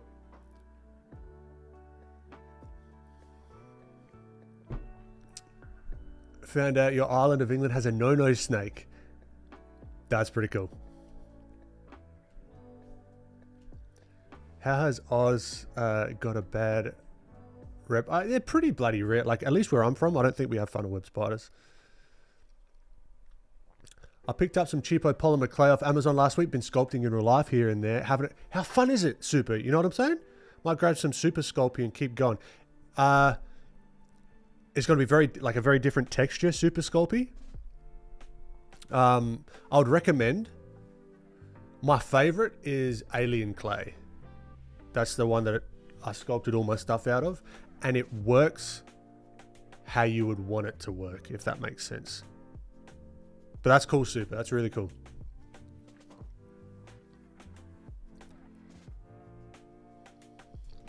You was hoping I would draw an arm. Lana, for you, I can draw an arm. What kind of arm are we after?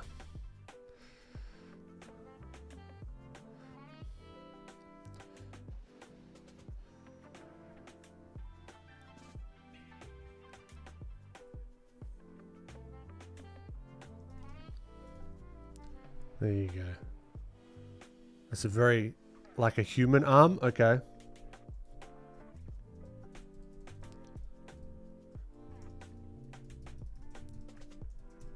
Right, we're getting off track. We're getting off track.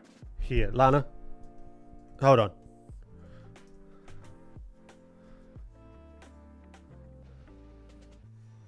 Got the chesticles. Then we've got deltoid. Here, bicep. Alright, gonna have a bit of the lat maybe. Or maybe this is gonna be. Now this is all gonna be dependent on the hand placement.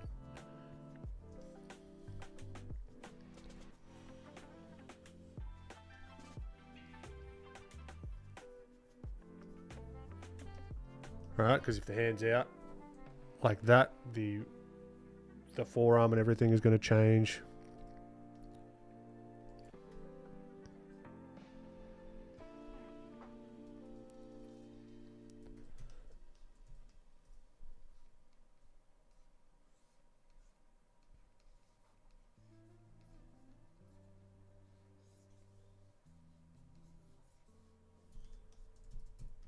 It's kind of wrong. I probably need some reference, if I'm honest, just to make it super accurate.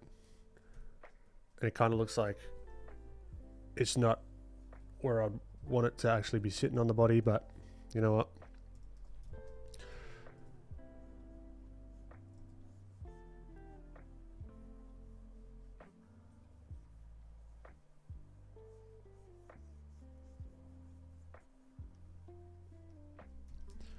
Or we can do it on the side.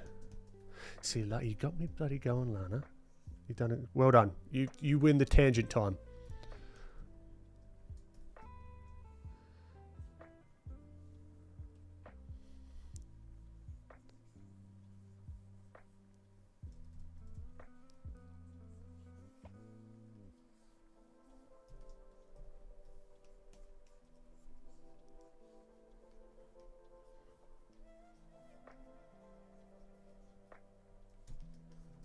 Right, so then the hand's kind of to the side there.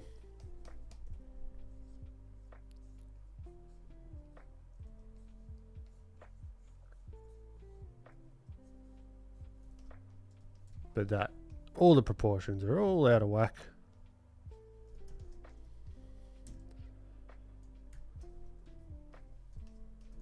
But yeah, I'd honestly, let's look at my deltoid, a bicep. So if my arm's like that, the bicep's going to be facing out. I'd highly recommend using yourself as reference. Oh, got a resin printer, nice one.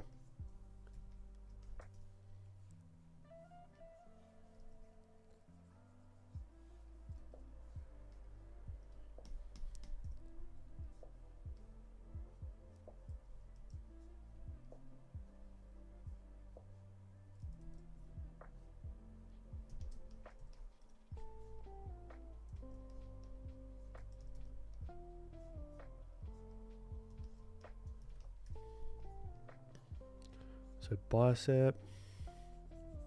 Yeah, we've gone way off track, but there you go. Hand-ish. That's more on the realistic side. What? Hand. Arm.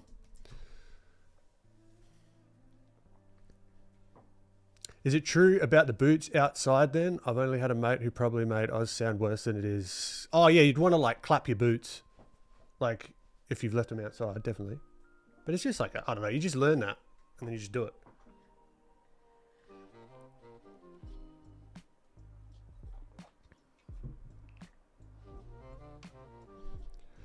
Got a few recommendations for similar clay to what I have. The stuff I have is made for children. It's very soft and oily. Yeah, a little more firmness and less oil would be good. Yeah, I really enjoy either a medium or a soft alien clay. The hard is a little bit too like just dense, and you'll need to like really soften it up, and it's got like a really quick working time.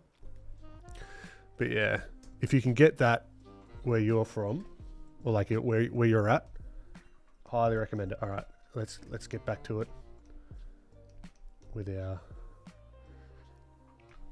our occlusion shadow. So this is another completely other way of doing stuff as well.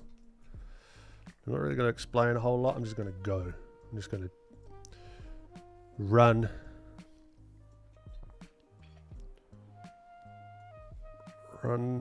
through it and see if I can get something looking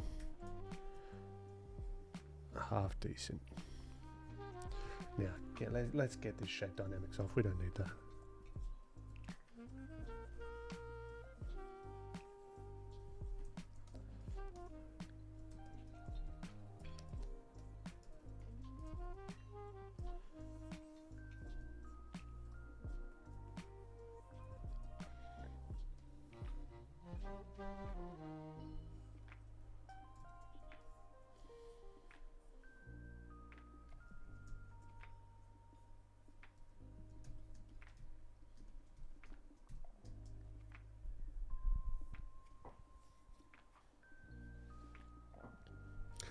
You've done a lot of gesture drawing. Nice one. Yeah, I want to get back into figure drawing. Like live figure drawing. SCRINE official. How you doing? Yeah, love a good diamond shaped forearm. Yeah, but again, what I'm looking for is something to bake into a permanent piece, not something that I bake okay, get you. Yeah, what you'll need to, like alien clay and monster clay, you'll need to mold and cast. Which is a really fun process. So if you want to make like copies, you're going to have to do that anyway of stuff, even with your polymer clay, because like once you've got polymer clay and it's done, if you want to make another copy of that, you need to mold and cast that. But I think it's a good little exercise to understand how to mold and cast stuff, because then you just got to get like a silicone. And depending on how big, if your stuff is pretty small, you can do it in a cup, you know, and then you cut it out and you get resin.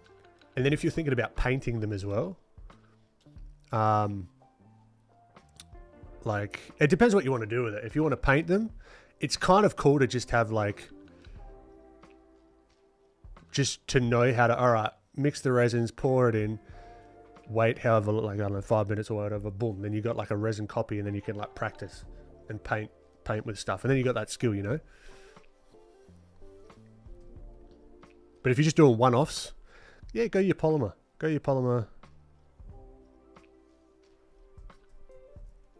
Nothing wrong with that.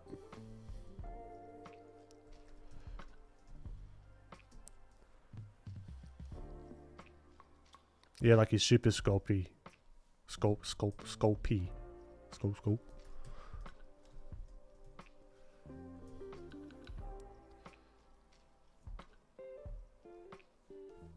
Not hoarding Lego, nice one.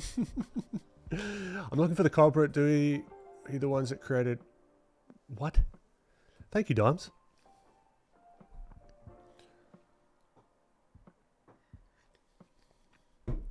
With the 3D printing stuff, Ross, you would want so there's many types of silicons, but the two main types, I think, or the ones that are going to be relevant to that kind of stuff, is platinum and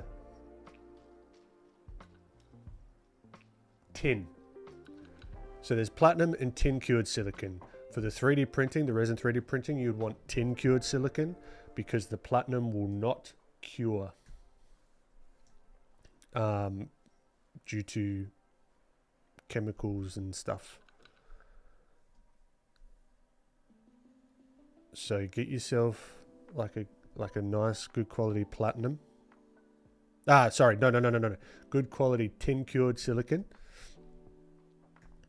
Now the difference between those, platinum and tin will shrink over a long period of time, right? Whereas platinum will hold its shape for many years.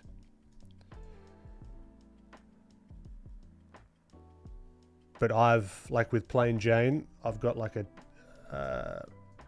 tin cured silicon, because there's pros and cons to both, right? You've got tin seems to demold a lot easier, which is good.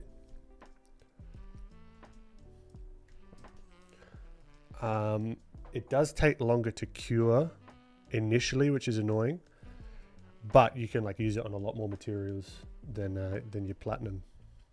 So yeah, when you go into like a, I don't know, a smooth on shop or store or wherever you're at, and not sponsored by the way, it's just what I've used and I know, and I've experimented a lot with it. So, and it's good fun, man. Like honestly, like getting like the little like thing that you've made, it's like, oh, this is sick. This is really cool.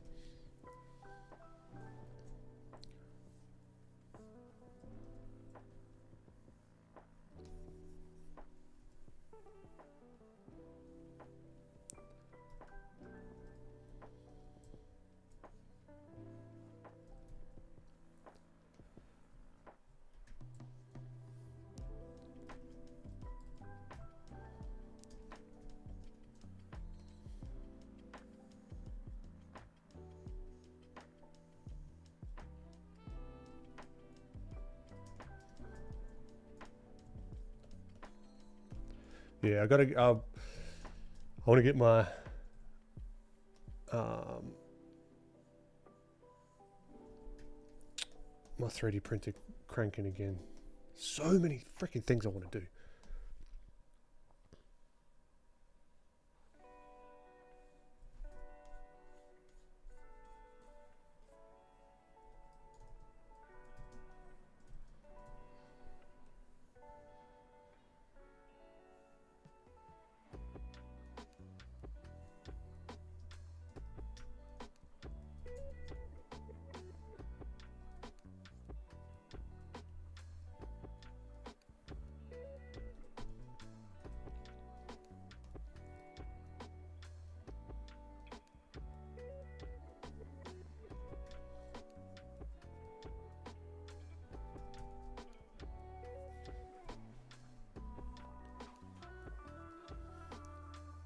So platinum as in like the metal, and tin as in the metal as well. Yeah. I got two gesture drawing books, but next week is figure drawing. It's going to be cubes, lots of cubes. Gotta love make friends with the cubes, Lana. Gotta love the cubes. You get to draw cubes. Lenny D draws. Doing well, my friend. How you doing? Thanks for popping in. What's best for art toys? And I get what you mean.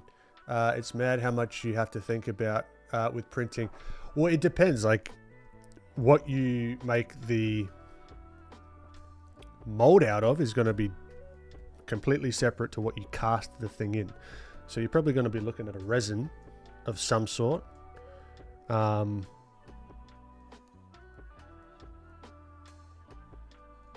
could like some of your smooth cast, like they're called smooth cast resins from Smooth On.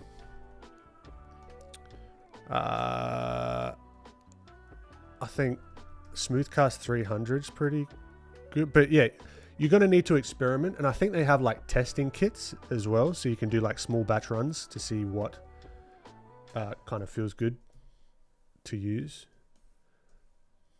It is a privilege to draw the cubes. Exactly, Lana. That's right.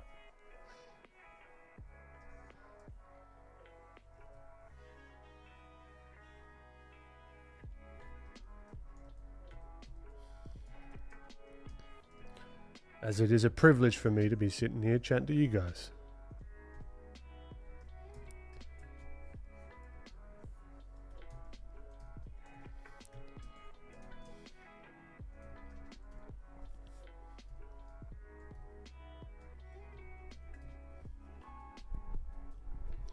Oh, I didn't know that. So it's cheaper to get that set or something. Yeah, so it comes in like little bottles. You can either get like industrial size shit where it's like comes in gallons and right for like large scale productions, but you can get like starter kits, like starter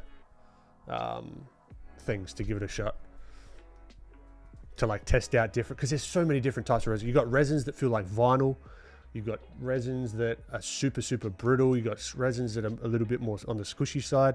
And you've got like urethanes, which is another kind of resin. Like, yeah, all sorts. So I would go in to like your nearest place that sells that kind of stuff. And they would have dealt with a lot of people that are doing something similar to what you're looking to do. So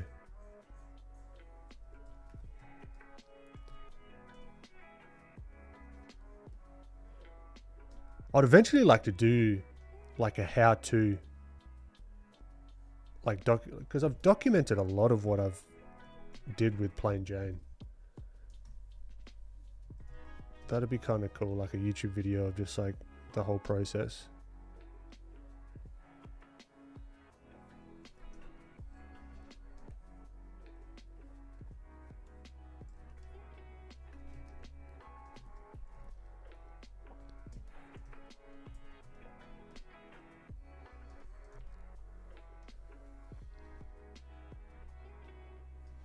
See, I'm trying to subtly sort of work up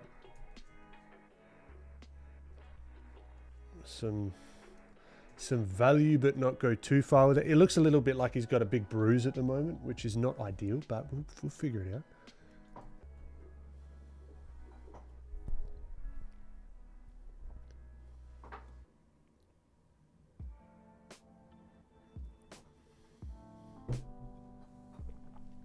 I see that you're using the lasso to do shadows and give it more of the 3D look. I struggle with where to put the shadows in the face to make it look more 3D. What areas do you recommend to always shade? There is no recommended areas to always shade. That's the first thing.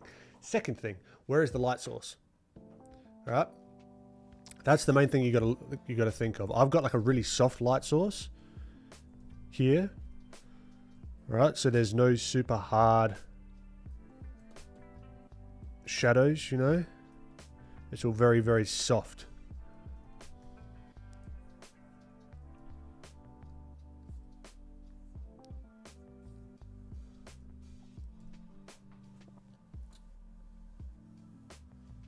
Raphael, are you using a Wacom? I am.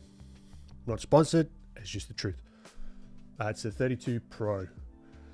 This probably won't really do anything, but I'll ask anyway. I made a video trying to draw like you, and I think it would be neat if you checked it out. Let's check it out. You taking the time to make a video. Lenny D draws. What am I looking for?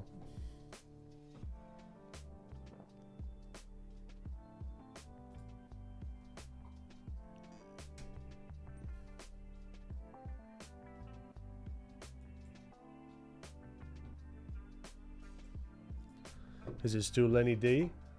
Lenny.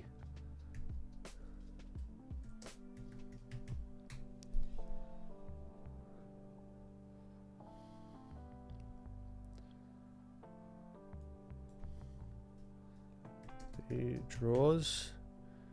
Here we go. Reaction.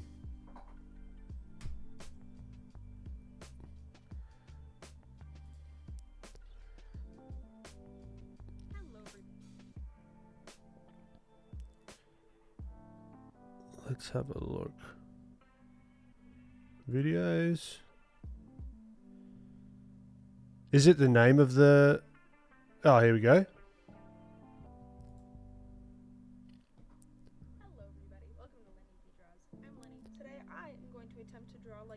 Let's have a look. If you don't know who that is, you should definitely go check him out. I'll put all of his... You're too kind. ...in the description. But he's basically... He's just really, really cool. So I'm gonna be trying to. Oh, Lenny, you're too kind. So yeah, that's what I'm gonna be doing. Hope you enjoyed the video. Oh, can you guys hear this? Is this coming through or no?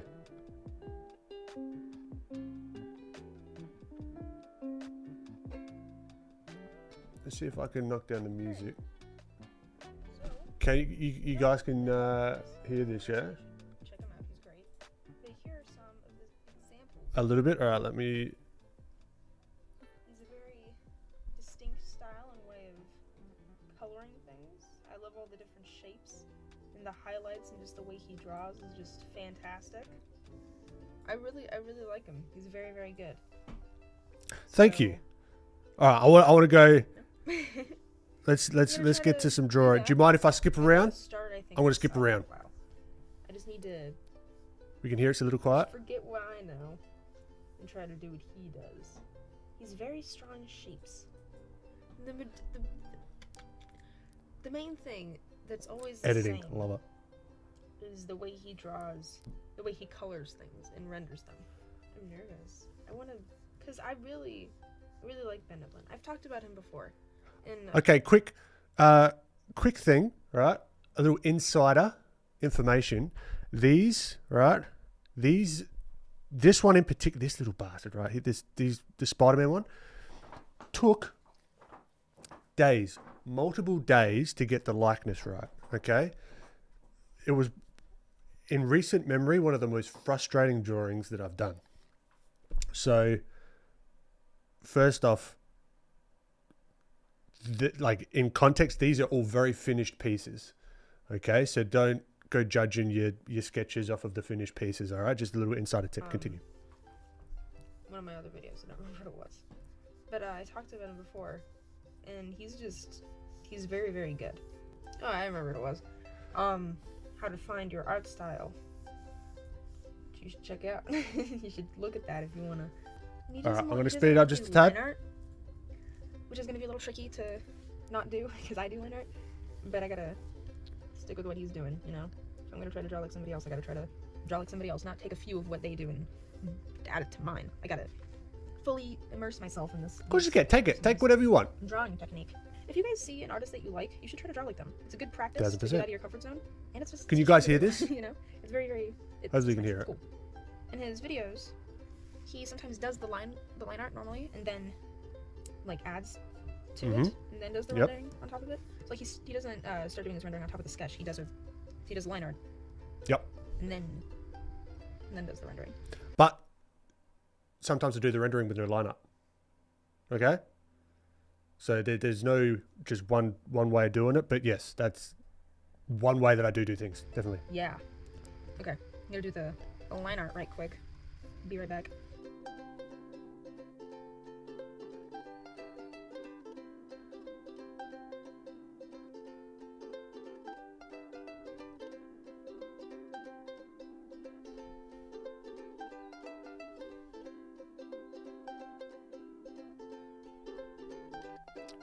Cool.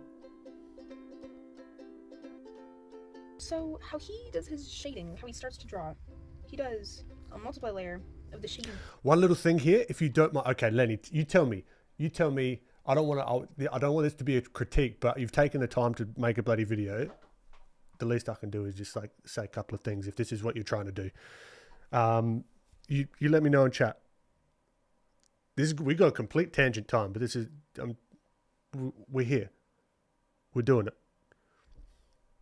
Are you okay with me saying a couple of things on this drawing here?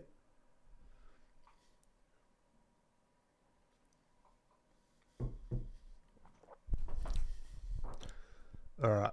This is a rare occurrence as well, so don't think you go make a video on anyone. This is just going to happen. It's happening. I make no promises to anyone else. This is just all right. So here, one thing, particularly with your side profile, that's an oxymoron. The profile view. One thing that always used to let's rasterize this. Thank you. So one thing,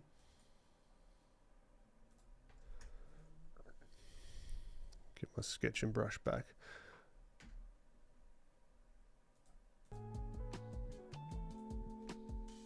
Is that this has depth oftentimes, right? Depending on there might be very shallow depth here. But the reason that I like to do line work sometimes before I draw, before I put values and colors and all that sort of stuff in, is to help me, give me clues as to where I'm gonna put the lights and the darks. So I would almost push this eye back just a tad, like this is going a little bit too far forward, and I want to kind of connect these shapes together.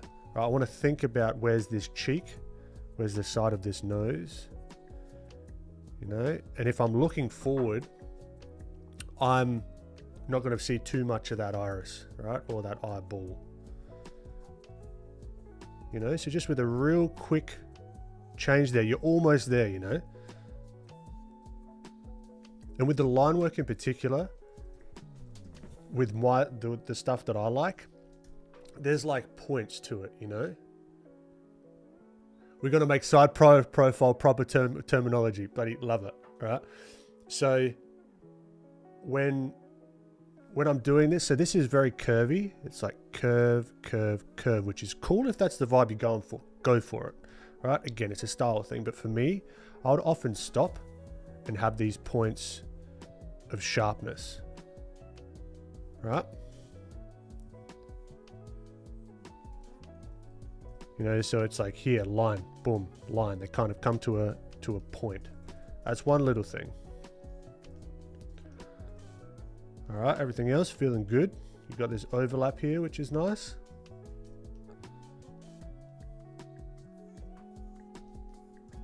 You know, again, comes to kind of a point, but again, it's going to be up to the character and how you want it to flow and all that kind of thing. Right, eyebrow. Now, if this was the edge of the eyebrow and we followed that right down, as if this is a 3D thing, that's going to like almost stop at the middle of the eye. So I'd almost push it just a little bit further. Up. I'm loving this. All right. But I'd like just a little bit more thought of where that's going to sit with the eye socket. Again, I don't know how much you've seen of like the streams and that kind of thing, but this is where understanding the skull really comes in. Okay, so then this would almost come a little bit more around here. So just it feels a little bit more structured, and the structured feeling comes a little bit from like these more like squarer kind of pointy parts, if that makes any sense at all. All right, simple but structured at the same time. So yeah, sorry, just a little tangent. So I help you out a little bit. Let's go through and skip ahead a little bit to see where you get to with the coloring, and then hopefully what we're talking about with the coloring here will we're getting somewhere. And he does a lot of color variation, like a lot of it, and it looks really cool. Like, let me see if I can. She's a good example. See this lady right here? Look at all those different colors. Look at it. Rare encounter. Right there. There's a bright pink in here. Next is going to be one of my videos, Ben. Like blue, more purple, more green. Like, he's really, really good with color. It's very impressive. That's one of the reasons I really wanted to try this, because I love the color variation. It's very, very cool. And I want to do it. I want to try. Dudes often have a lot of blue in their face because of beards or whatever. Yeah, look at that. True. Isn't he gorgeous? Look at my gorgeous man that I've created. Isn't he gorgeous? He is a gorgeous man. Like, he's like my main reference. I don't know why, but I often go into these things with low expectations for myself. That is looking great. Like, I'm pretty good at drawing, I feel like. So, like, I'm always so far. What I would recommend, really quickly, when you're doing the shading and stuff, have an idea of where that light source is. You know what I mean? So at the moment, I would really be focusing on, okay, where's the lights? Where are the planes? And not just necessarily shading on where I've shaded on my characters, because that's what I'm thinking about, is where that light source is. But apart from that, it's looking good. Done. I'm like, oh, well, hey there. I'm gonna do the same thing I did with the hair, but this time I'm gonna do like a speed draw thing. So enjoy that. Wicked. It's cool. Nice, getting a bit of texture in the hair. Loving that eye. That little color of the eye. Beautiful.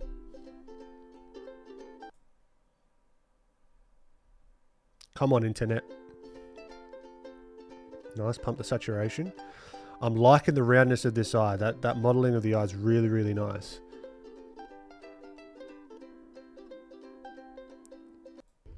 I think it's pretty darn cool. Beautiful. I'm pretty proud of it. Well done. It's pretty nifty. And I'm flattered. Thank you so much for doing a video. Yeah. All right. That's it. That was really fun. I'm pretty. So yeah, go subscribe. Lenny D draws. I appreciate you. But yeah, that would be my only thing, like drawing like me, I guess, is just that structure underneath. And you've got to get that with doing a lot more like skull studies and that kind of thing. Hopefully that makes sense. Bloody good work. And thank you again. It's an honor that you took the time out to do that. That's really cool.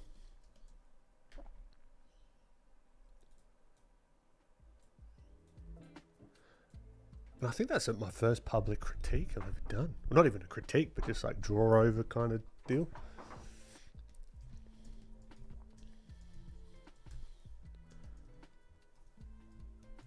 All right. Let's have a look here.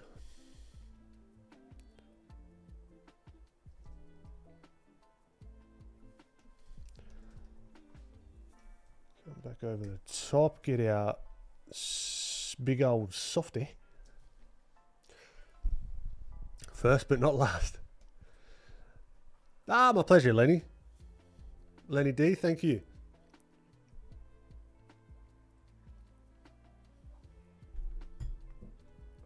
This is what we want, mate.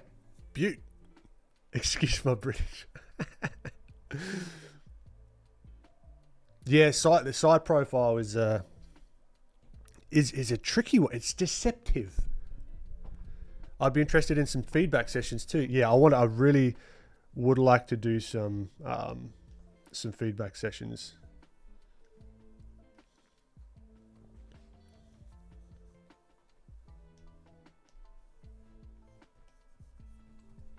What am I doing? Side profile Lana. It's now, it's, this is what we call it here. The side profile.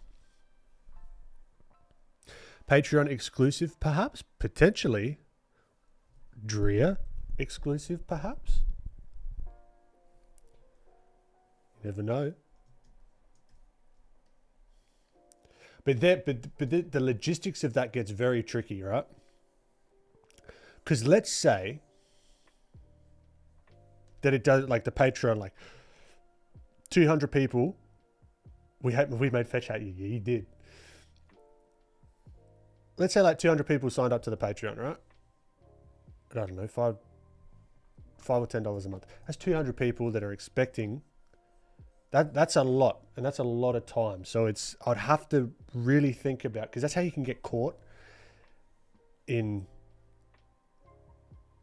Yeah, it could be. I want to do it properly if I'm going to do it, where it's like fair. What am I doing here?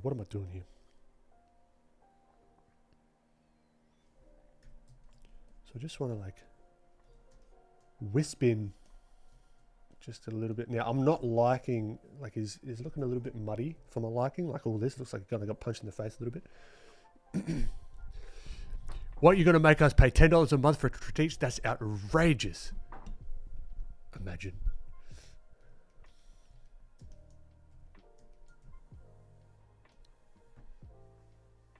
Yeah, I think I'd have to, if I was going to do it that way, I'd have to limit it.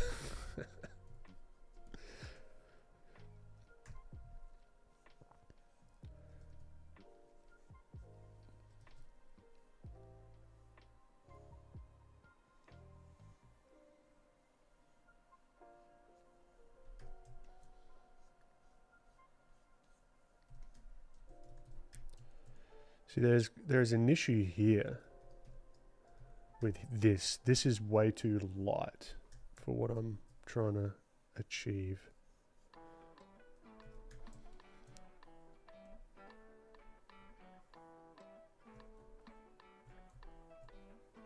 Yeah, could do first come first serve. Yeah, there's definitely ways around it, right? There's solutions to this problem. It's not a unique problem.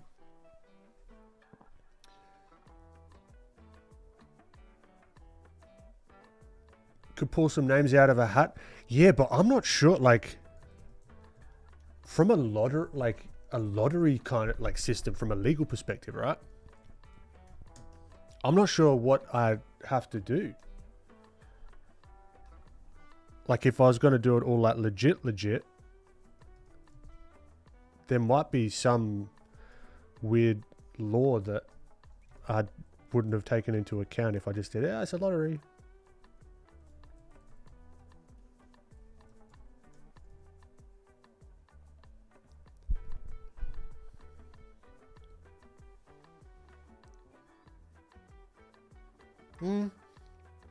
Could do YouTube member.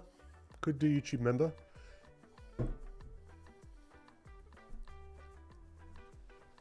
Yeah, there's so many different ways we could slice this. But yeah, look, I was feeling spontaneoso.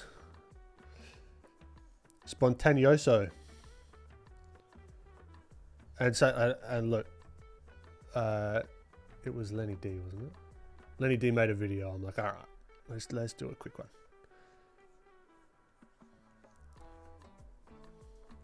And it was very good timing because we're doing something similar here.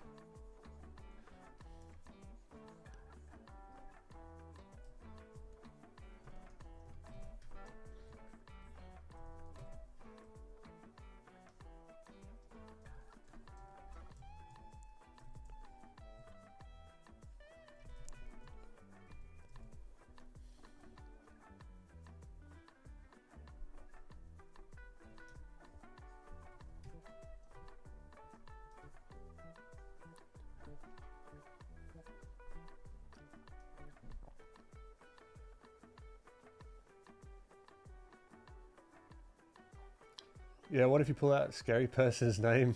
The one scary person? What? Not that there isn't any money involved. You shouldn't have to worry. Yeah, it shouldn't, but...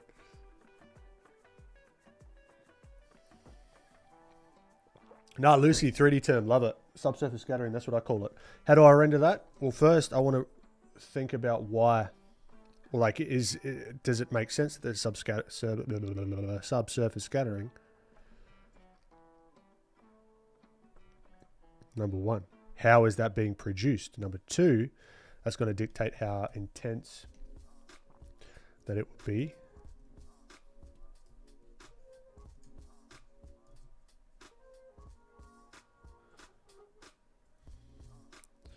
Let me just do a quick little invert there.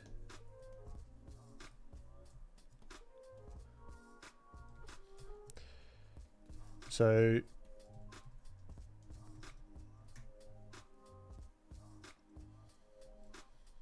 oh,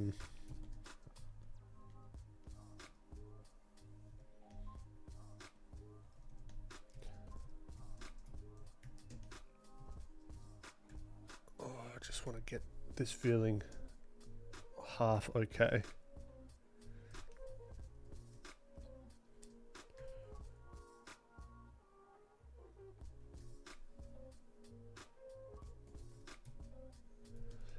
Yeah, subsurface scattering. So let's say the light's coming from behind the ear. Man, this is Tangent Mondays today. We're going all over the place. Subsurface. You could do just color dodge if you want to. Like if you just want to get some semblance of like a subsurfacey kind of deal going on. I would get the same color as the ear, was around thereabouts. Darken it up actually a little bit, and just slowly pepper that in. You know, and that gives you a nice little glow. But to really make it make sense, I would look at reference as to why that's actually happening, because realistically, there should be some sort of like intense kind of backlighting that's going to make that shine through. All right. You know, there's like a reason for this ear being so subsurface scattered. You made physical art before, didn't you? I have. If there was light coming through the ear from behind, oh, exactly, Lucy. There you go. Yep. So that's how I do it. Lena is a sleep version of Lana. Scrub Smurf is spattering. Love it. Gaussian splatting. That's interesting. Am I not making sense anymore? Guys, what if I'm actually falling asleep? Yeah, this is Lena. Or was it Len? Yeah, Lena.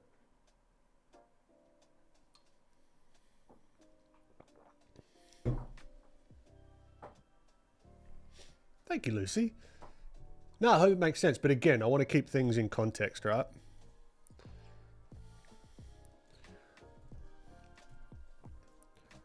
There's a why behind it. Sometimes it might not make sense to have the subsurface scattering, you know?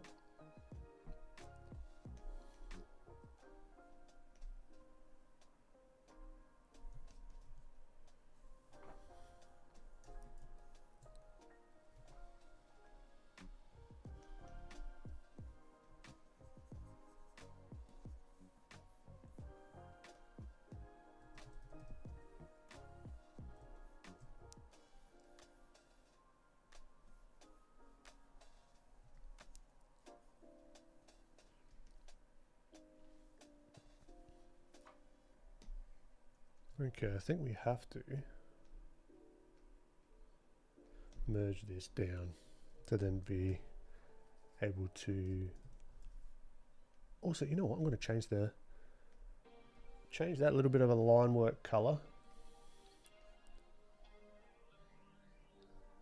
something like that. Just gives it a little, what are we thinking, this or blue, aqua? I'm liking the red personally. I'm going with the red. It's kind of cool.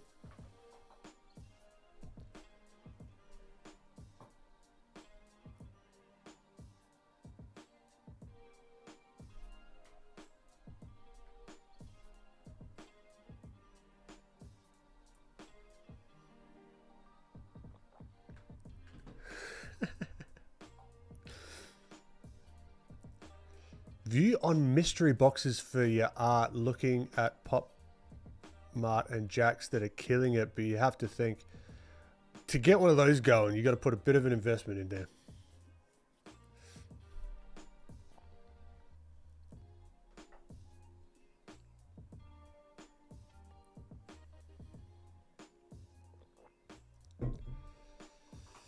Juan Jose, I'm just working on this.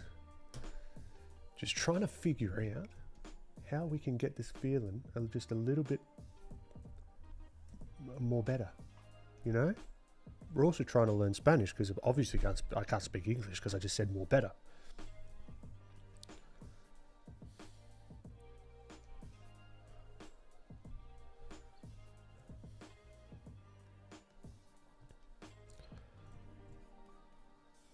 I think maybe. Let's go a bit painterly with this guy. What are we thinking?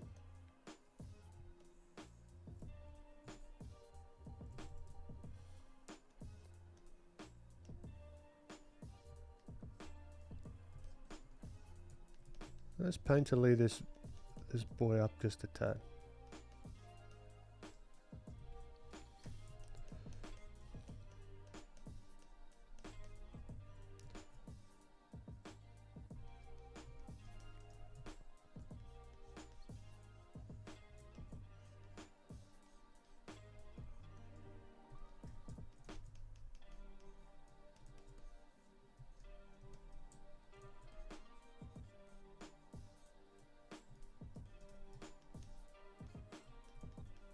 So we can like lose some of these edges, which is going to be helpful.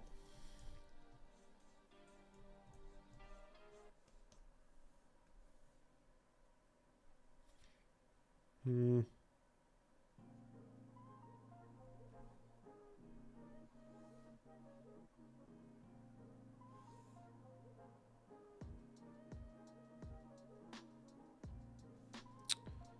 I think I've lost my other brushes. Oh, well, yeah, this will be fun.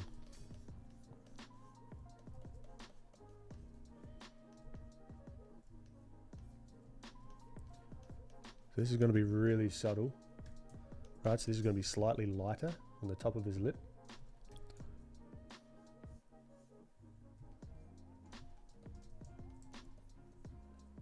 It's going to make its way down.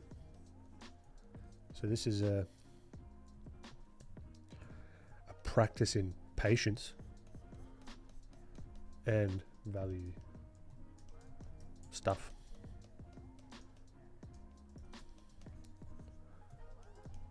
My next course, practice in patience and value stuff.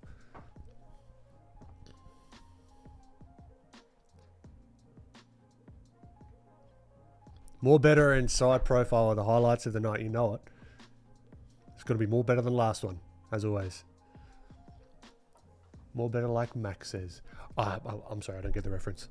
My apologies. Let's merge the line work in. That kind of looks, I don't know, there's something about showing.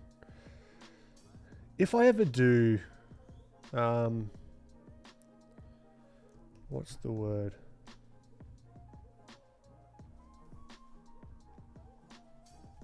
Like more specific print run kind of stuff. I want to figure out a way to have it focused around the process. Almost like it comes with the sketch, so you can overlay that over the top, or there's like certain inks that like in certain lighting you see the underdrawing or something. Because I'm always honestly more fascinated by the process of how to do something than the end result.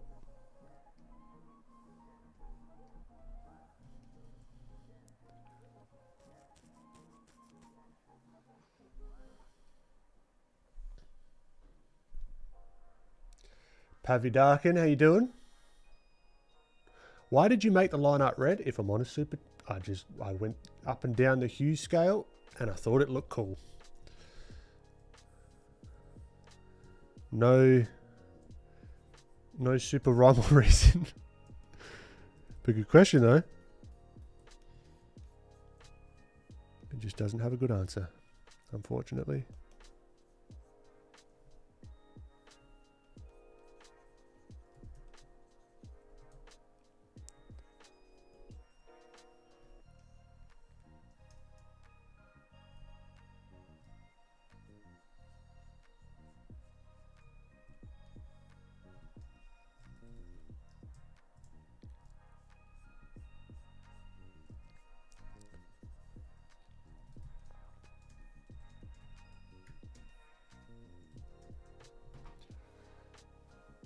Wait, what are you gonna sell at Lightbox this year if you're not doing Jane's?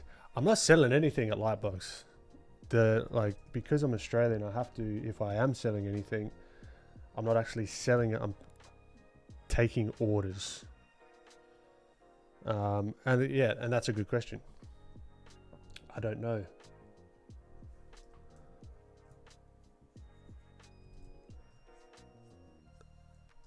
That is a very good question.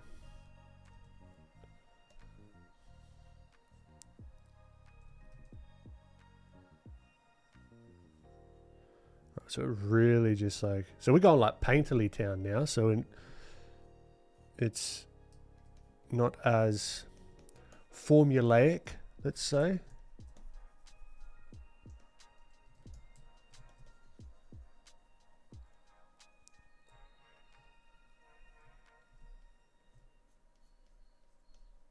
Or not formulaic, that's probably the wrong word. Like structured, as like doing the lasso tool and blah, blah, blah.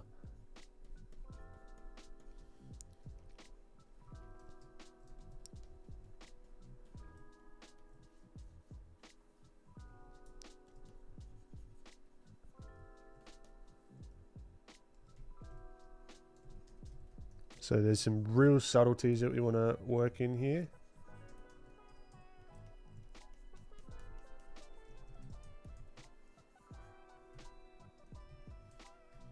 It's a very soft kind of light that we've got going on.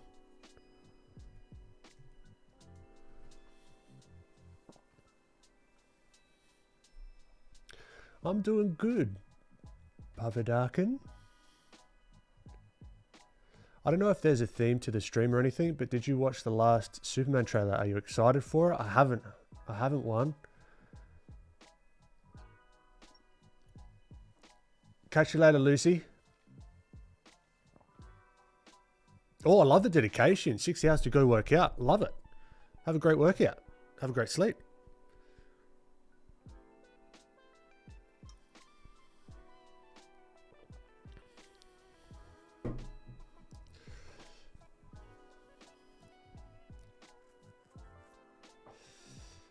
Alucinado, tienes el mismo nick en 10.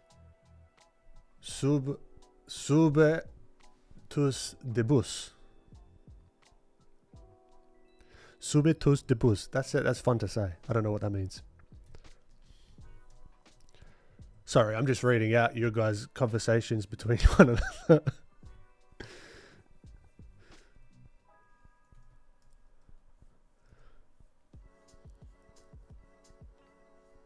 Look, you hop on stream here, you hop on this stream, you just get drawing. Ugh, who wants that?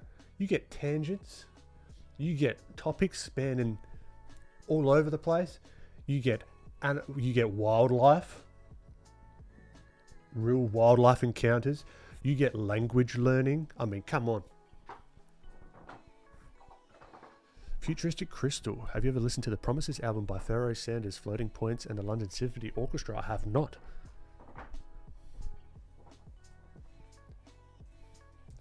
Catch you later, Lucy.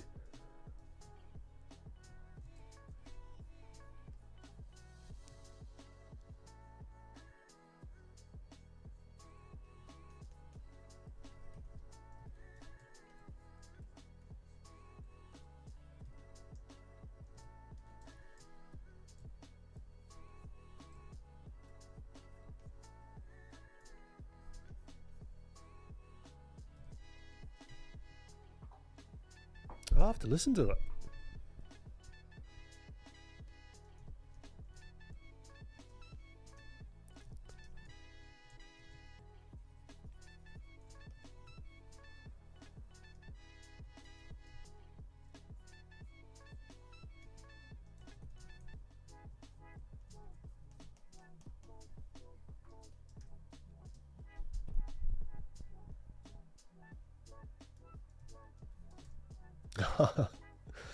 Miss Trin Trin, welcome back. Okay, I got this printer. You think keycaps are a good first tangent with this thing before I try and make something to sell? Try and make something. Like, it depends what do you want to. If you want to sell something, I would start with that, you know, and start iterating. Start figuring out how to use the thing in the context of what you're going to be using the thing with. You know what I mean? You picking up what I'm putting down?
Gamer Heroine, do you have a favorite part of the workflow when doing something like this?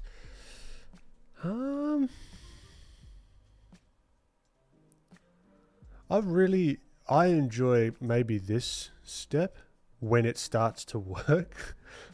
When it starts feeling like, okay, cool, it's starting to come together. That's where I can really sort of like map out in my head where these values are going to go, start really thinking about the minutia of all the planes and all that fun stuff, you know? Because every little subtle like decision that we make, it's conveying something to the audience. I'm saying that there's like a plane here, you know, that then comes to a point.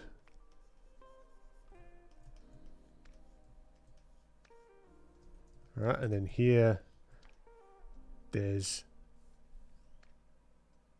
sort of geometry like that, and then this is flat. Without this is where I think people get in trouble, where I have before many a time, is just shading for the sake of shading and just putting shadows wherever, because then you don't have any context as to the why, the reasoning behind anything. So then you can't fix something that you don't know why you're doing it. You know what I mean? You kind of like stumble upon the quote unquote like right answer, if that makes any sense. So this is kind of one of my favorite parts.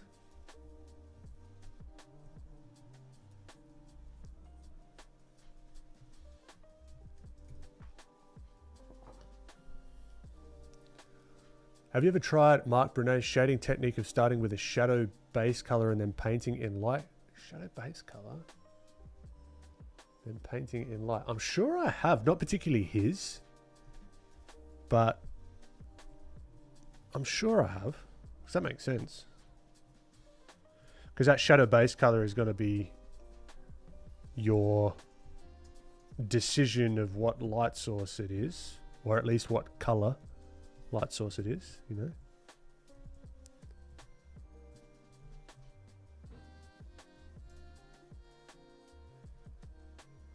See, we could make here like a really furrowed brow. A bulge on the brow. If we want to. Like, is that something that we want? Does that look weird? I don't know. But we can do that with the understanding of the lights and the darks and blah, blah, blah.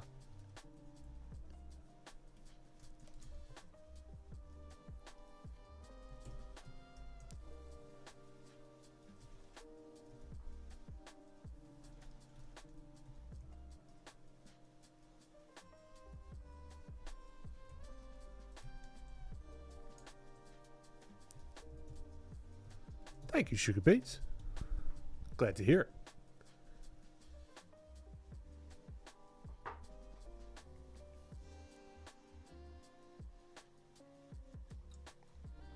Futuristic, but I need to paint more 3D work has taken over as a medium for me. That's cool though, because you learn a lot from 3D stuff. Rendering 3D is always the best. I have so much fun with it. And this translates over, the best part is this translates over to traditional. All of it. It all translates over. It's all very similar. You got to be subtle with the values.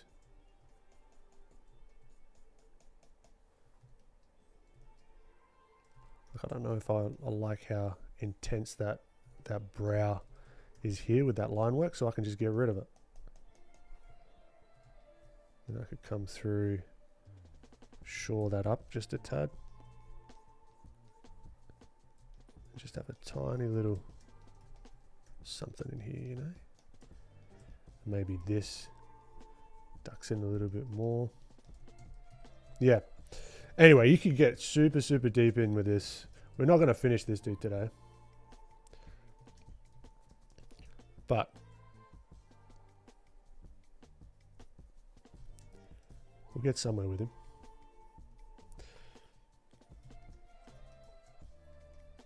While I'm here, let's plug it up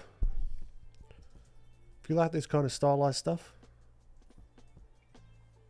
you want to learn a little bit more, check the links in the description. Got an 8-hour, 10-chapter walkthrough tutorial. I've got to say this in Spanish one of these days. 8-hour, 10-chapter walkthrough tutorial available right now. You also get a 40-page PDF field guide, as well as some 3D models to study from.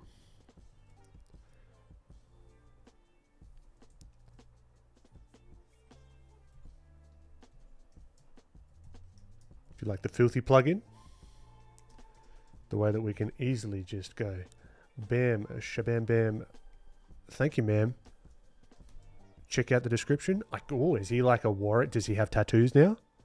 A birthmark, perhaps? I don't know. That wasn't intentional, but I quite like something like that. Gives some interest. But oh yeah, what I was originally, yeah, filthy plugin. Check it out. Links to the description. No, it's not over. It's not over, Lana. Not just yet.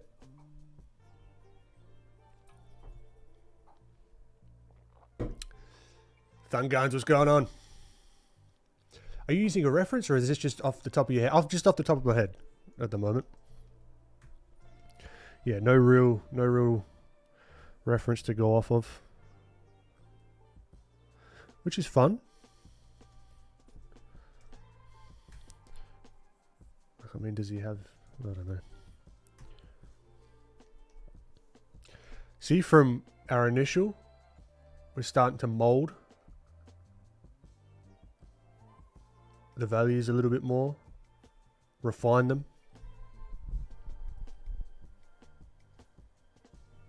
Oh, I'm glad to hear it, Sugar Beats. Felipe, what's going on? Appreciate it, futuristic.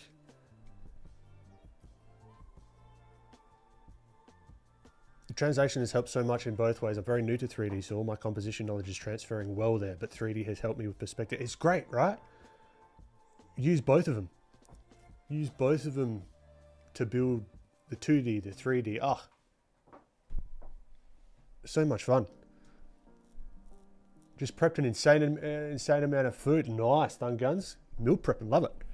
And drop a page of fun studies. Oh, sounds like a bloody successful day to me. That's what I'm talking about.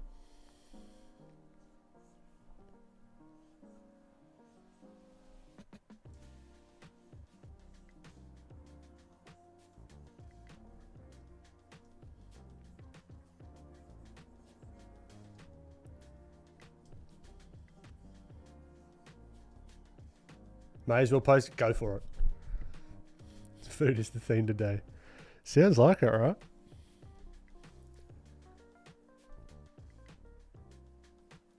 Got to figure out what I'm going to have. What am I going to have? We got some eggs. I might do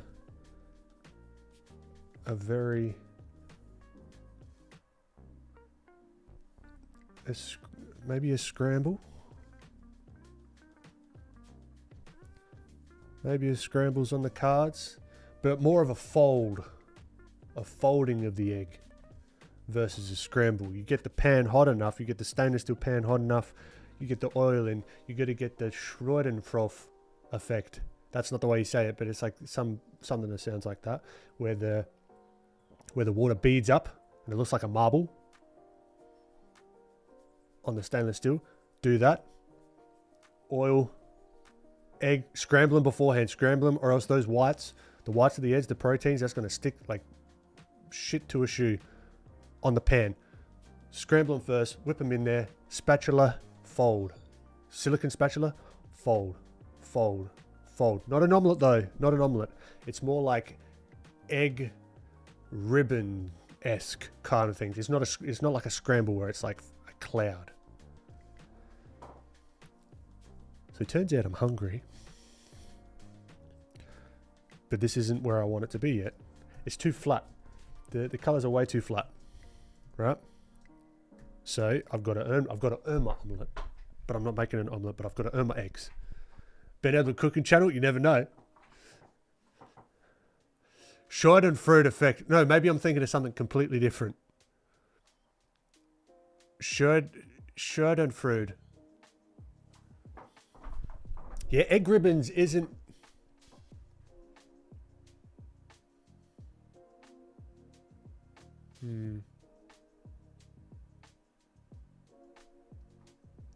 Yeah, it's not the right way, but it's not like a...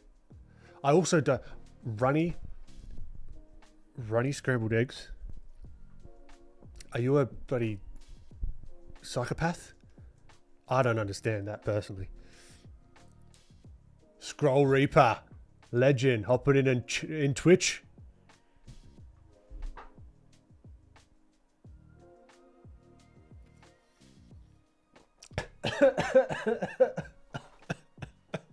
Okay, then it's not the Schadenfreude effect. It's not, okay, so it's not that. The pan doesn't have feelings. It doesn't care if you're happy or sad. It's where the pan has to get up to a certain temperature where the water, if you drop a bit of water on there, it beads up and it doesn't look like water. So it basically has like a steam cloud around it and it just bounces around like a marble. That's how hot you want it. And this is a quick scramble as well. And the cleanup's great because you get it hot enough that it doesn't stick. Oh, Mimi, thank you so much. Thanks for popping in. The pan might have feelings. You never know. I've never asked. I've never asked. Shame on me.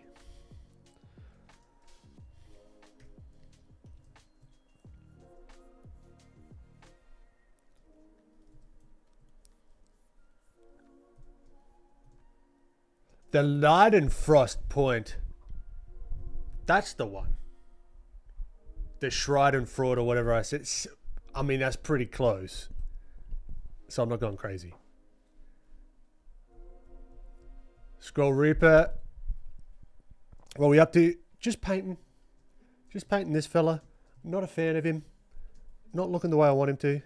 But that's like every other drawing I've ever done in my whole entire life. We'll get somewhere. But no, apart from that, going good. How you doing? How you doing?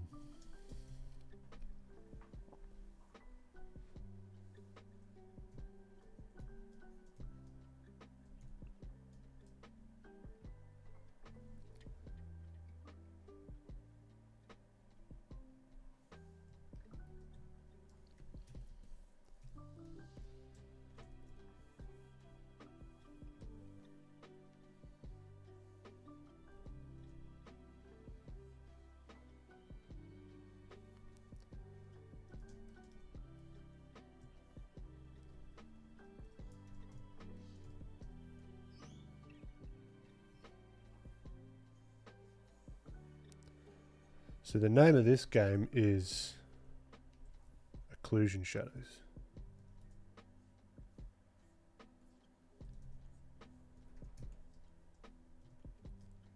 This is really where we want to spend a bit of our time really thinking about it.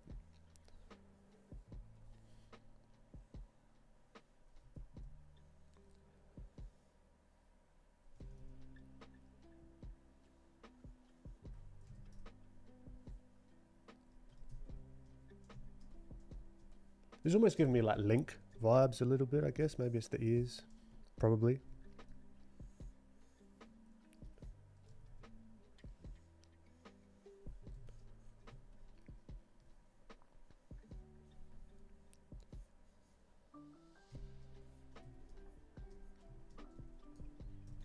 All right, let's start whipping in a bit of color variation. Too bland. Too bland. All right, where we were, where we're at, where we were, where we're at. See, it kind of changes the whole face shape depending on where you put stuff. I mean, it makes sense, right? Have you tried soft boiled eggs? Yeah, not a fan of that either. I want my egg cooked all the way through. Leidenfrost is too hot for eggs. What do you do? No, no, no, no, no. Not the way I do them. You get the Leidenfrost, then you get oil, then scramble the egg, boom, in, blah, blah, blah, blah, blah. It's going nuts, but you fold, you fold, you fold, you fold. Then it starts to break apart into like little ribbons, and then boom, you're done. It's like the fastest egg that you can make. Just getting the gears started, Scroll Reaper, nice.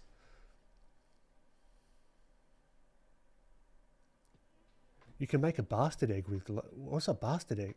Oh, basted.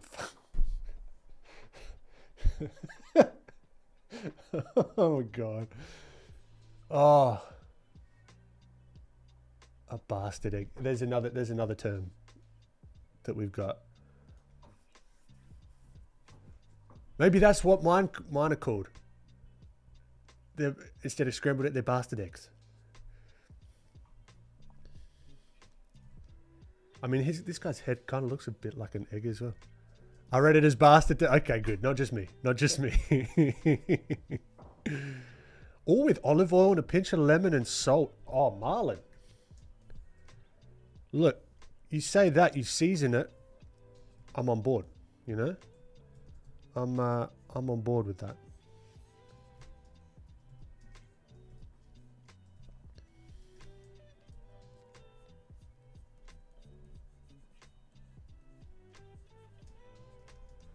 All right, what am I doing? I am putting some color variation on this bad boy. Let's go color, maybe. Nah, let's do a multiply. I don't mind a little bit of a multiplier, but then really bumping up the values so that it doesn't affect the values too much.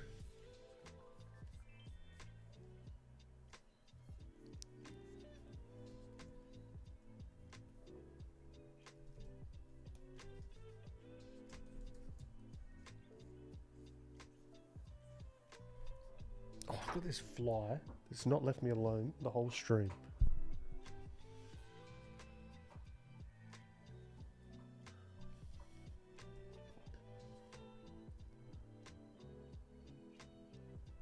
An avocado toast. Oh, Lani, you remind me I have pineapple in the fridge. I've got avocados in the fridge as well. Oh my goodness. I like my scrambled eggs cooked in a bit of a low to medium heat. Started off with a hot pan, but then I turn the heat down and wait for that midpoint. Then I drop in an American cheese and have it melt just right so the eggs are creamy, but the cheese isn't completely dissolved either. Scroll Reaper. You're a bloody Michelin star chef. The low to mid heat starting off with a hot pan, then getting it down to... I tell you what.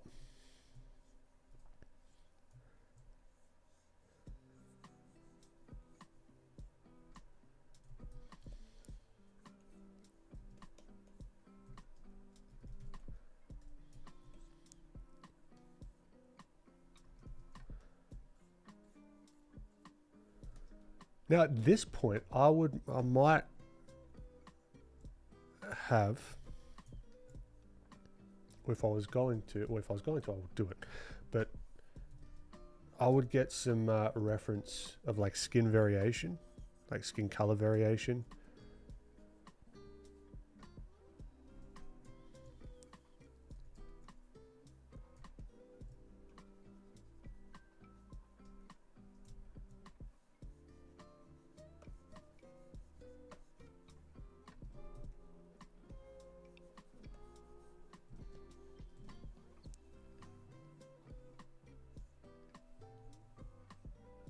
Not wet.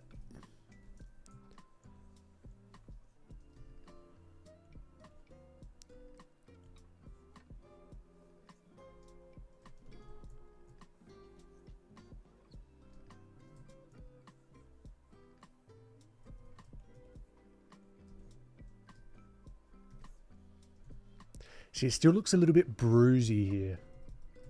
You know what I mean? Like it's a little bit like, eh.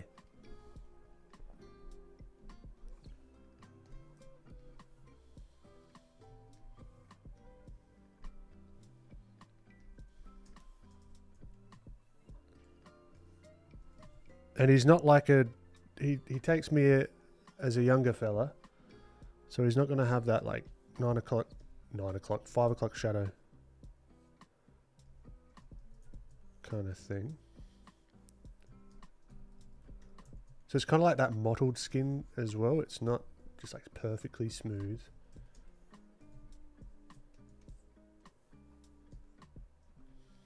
This is way too red, but we can knock it back.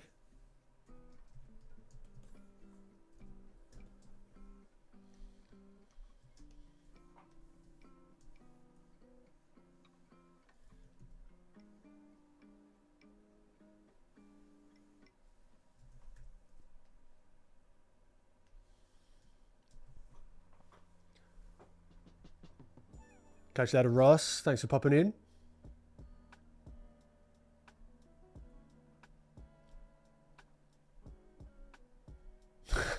Ross, stay strong. Get some sleep when you can. I'll catch you in the next one.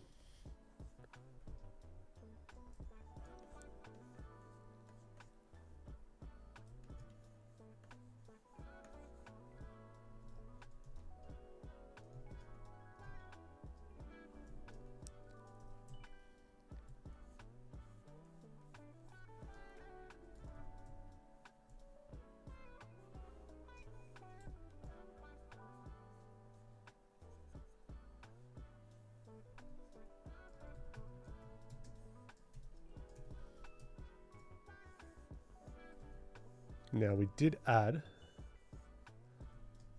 that yellow background, right? So I'd like to add a little bit of sort of like some cap tips to that in here.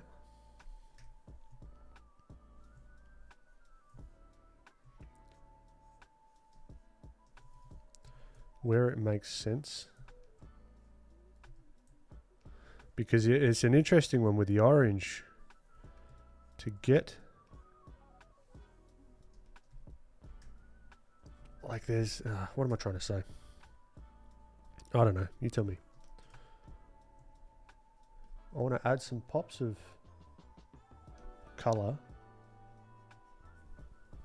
But there's only so much leeway you can have with like a yellow or like an orange, because it's quite, it needs to be quite bright in value for it to, I don't know what I'm trying to say.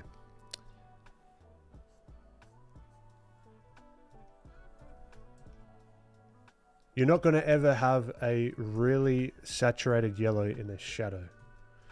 Because a really saturated yellow that's the right value of a shadow is going to be like this color. And that's like more of like an orange. You know what I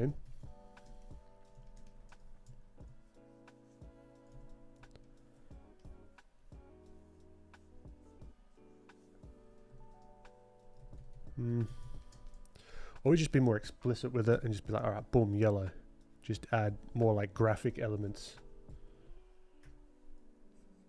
This is where I'd have to play a little bit more and really... We could get away with some of it in some like really dark areas.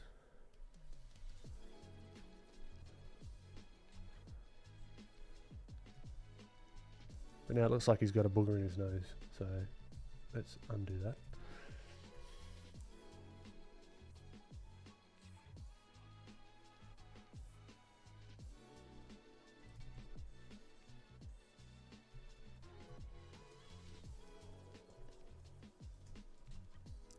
The hair, that fits.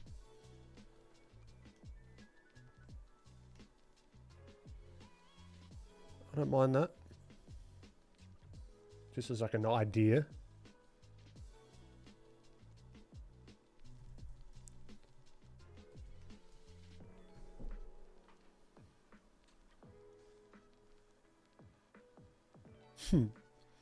Think of what environment he's in and then let that inspire your creative color decisions. Maybe he's near a downtown Macca's. Love it. Stun guns. True.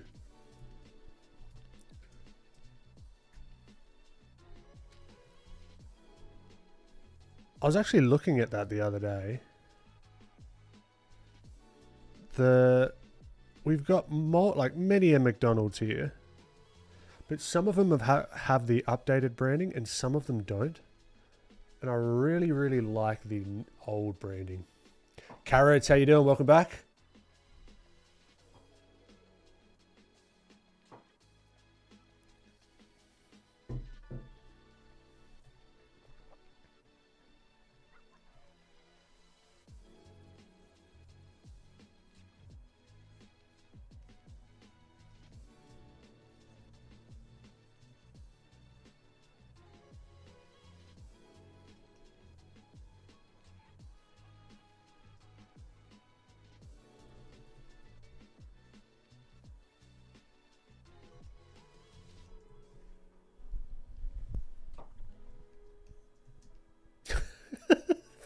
You fucking idiot.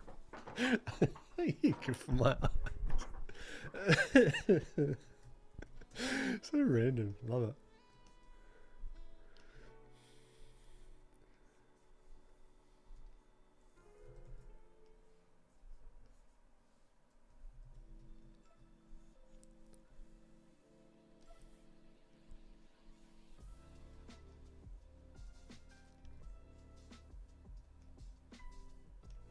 Maybe it has like intense, like really blue kind of eyes going on.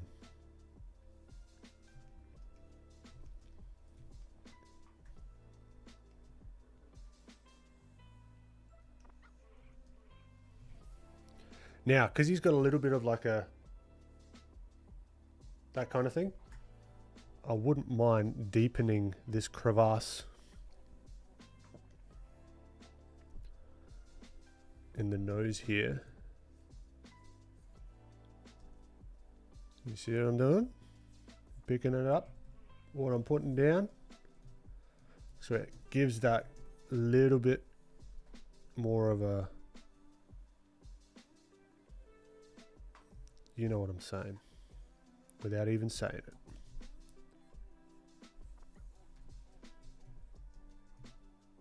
The crinkle. Crevasse.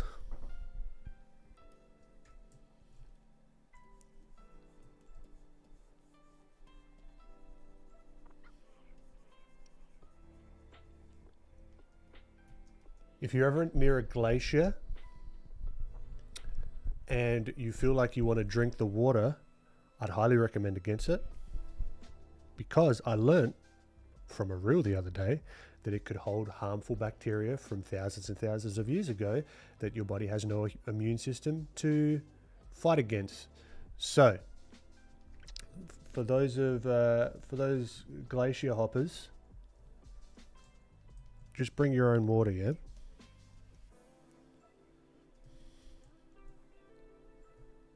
Don't just you just said crevasse was on the top of my mind, and here we are.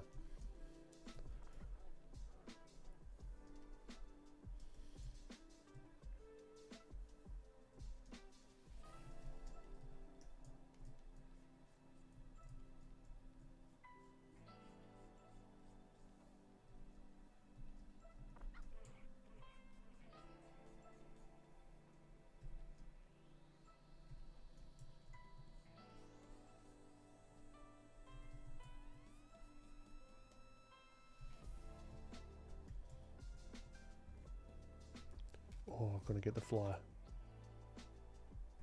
Oh, you bastard. No, he's right on the Cintiq. Got him. All right. Ancient bacteria sounds delicious to me. Well, it kind of looks like the baby from Roger Rabbit. Oh, is that, what's his face? New Zealand director. Waititi. I don't know if that might mean nothing to you. I've never seen the movie, but I think I know what you're talking about.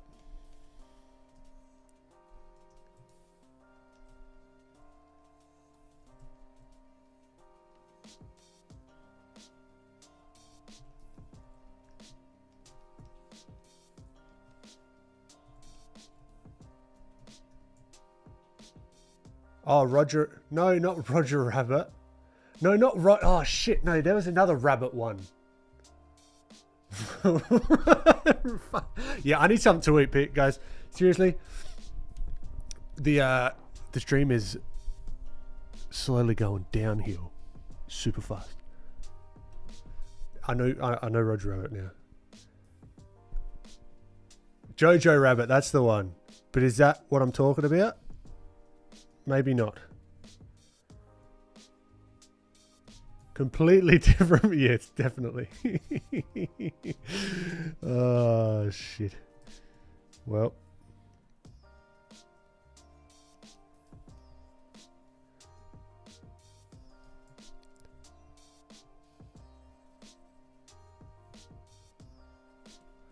Let's get rid of these freckles for now. We'll bring them back.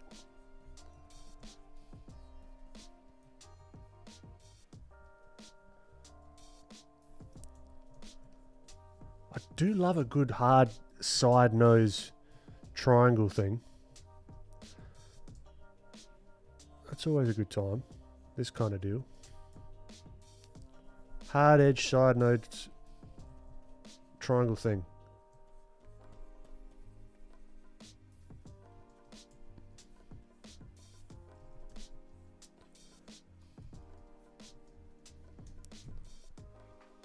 Catch you later, Lenny. Nah, thank you for making the video. Nah, it's a pleasure. Thanks for popping in.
Super. Savage. It was an expose. Who is Stun Guns?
I mean, this just seems like a given at this stage, but a good bit of rim light. I can't escape it. I just can't escape it.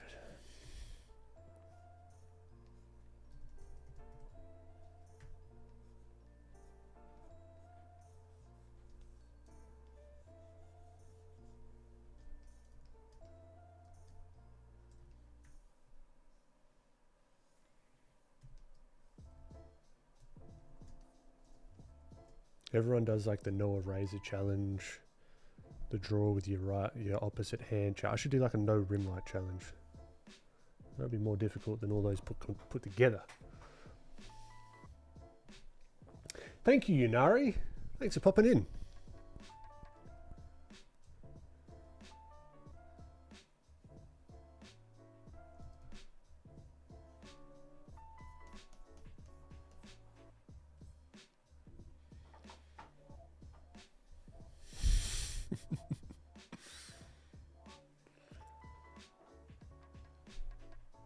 Back at you, Yunari.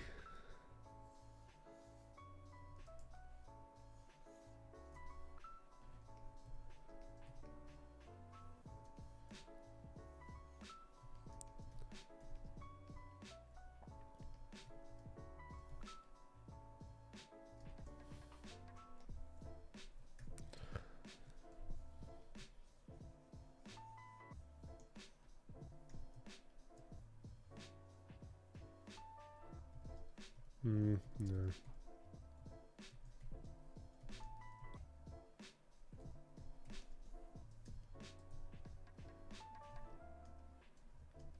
Lots of work to do that needs to be done with this one.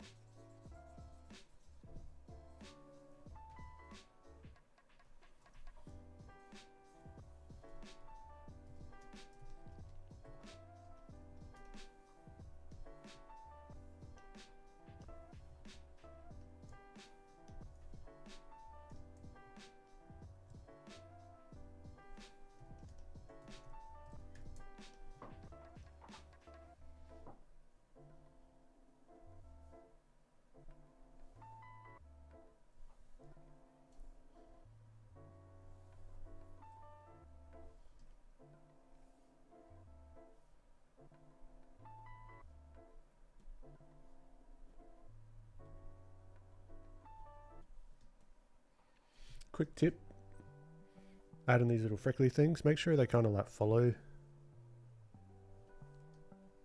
the kind of what you call it, topology of the face, you know.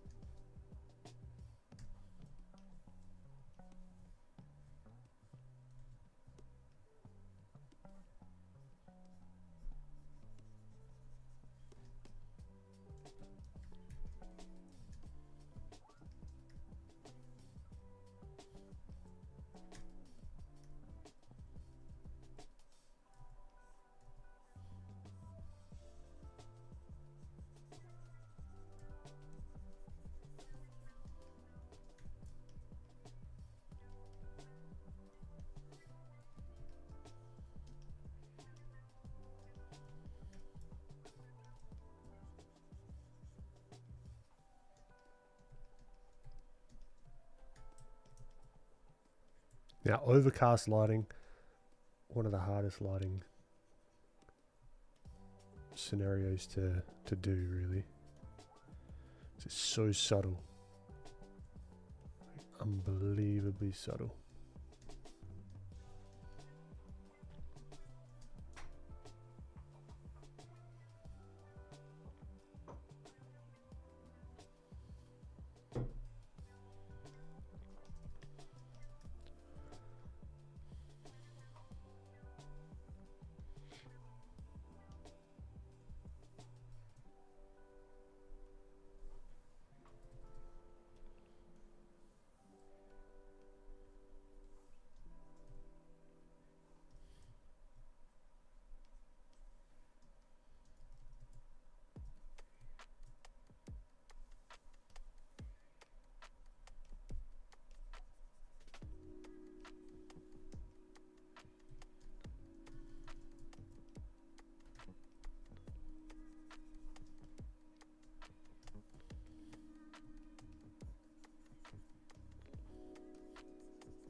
is looking a bit shiny.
Raphael, can you give me any tips on picking colors that gel well together and don't give a muddy effect or washed out effect?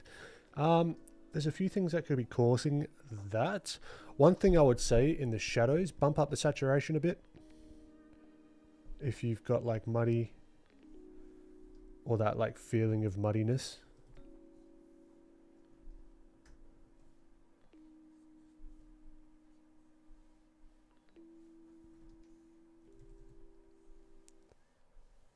Because oftentimes the gut instinct is to just make the value darker. Like you grab the skin color, there's a shadow, let's make the shadow, that skin color just darker. You almost want to, like what I like to do is go darker and then more saturated. But that is very dependent on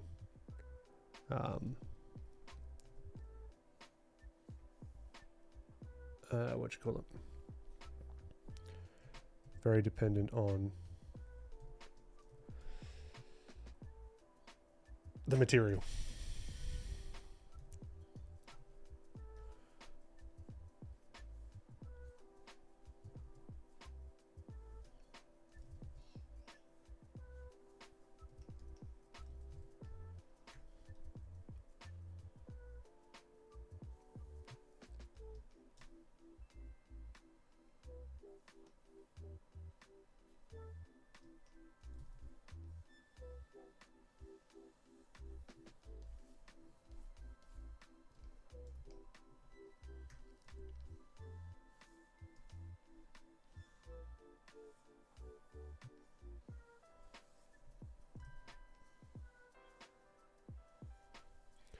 And when it comes to like the colored highlights,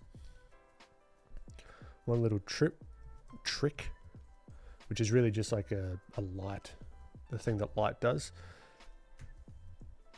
The more reflective it is, right, the less, like the parts that are going to be reflecting more, or in this case, the parts that are further away, or like right on the very edge, are going to be less saturated. Right, and as you move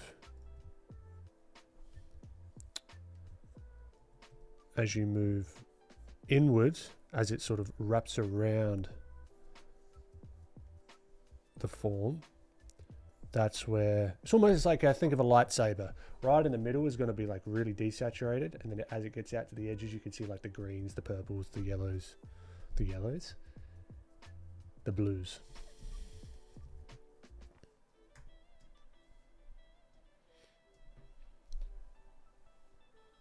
Chainhead Filthy is something I learned about from your stream and has saved me so much time during rendering. Ah, I'm glad, Chain. I'm glad. Thanks for letting me know.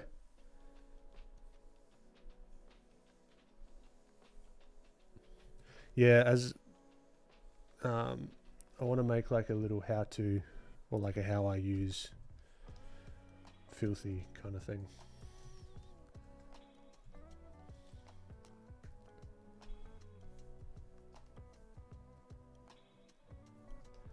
All right, so here we've got like quite a bright sort of rim light going on, but I really want to tint that blue. So we can come here with screen, or like really add, like you notice as it's getting away or like rolling around the face, it's got more of that blue. It's going down in value, but the saturation is increasing.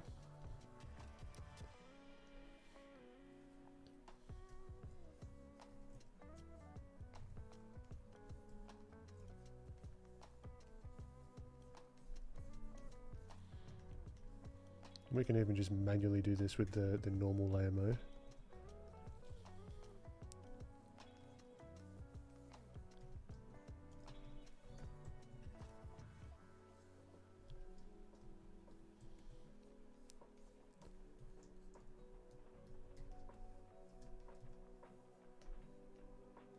It's looking a little bit too shiny for my liking, but I'm just experimenting. I'm not really concerned about what the end result is too much, you know. Whoa. Not what I was after.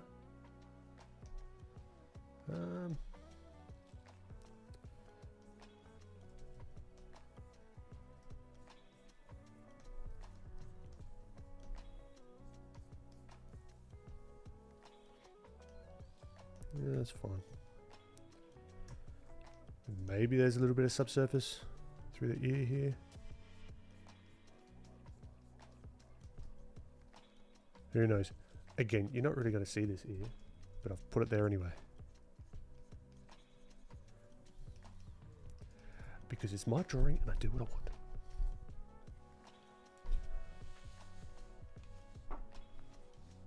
More saturation. I think I should try that. I have to remember that colors look different when they're in relation to one another. That's all they are, is in relate. Like colors is just the relationships between them is the big thing. But how did you meet Christian Nee? Maybe like a year and a half ago, 2 years ago, something like that. He reached out in behalf, or he was working at Proco, and he reached out via email to set up a chat for me and Stan to meet, and we just got chatting.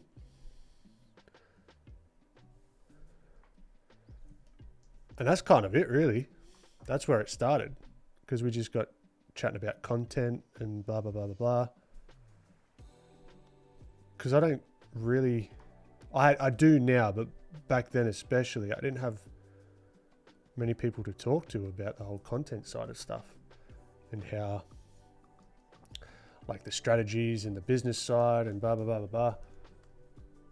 And then I just got chatting to Christian, and he was like working at Proco and had a lot of insight into stuff and blah blah blah blah blah. And yeah, now we're just mates.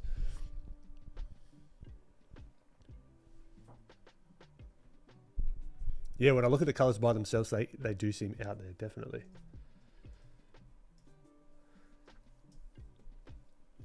%1,000%. I mean, that did bugger all, didn't it? Yeah, the hue shifts. The hue shifts is I do enjoy them.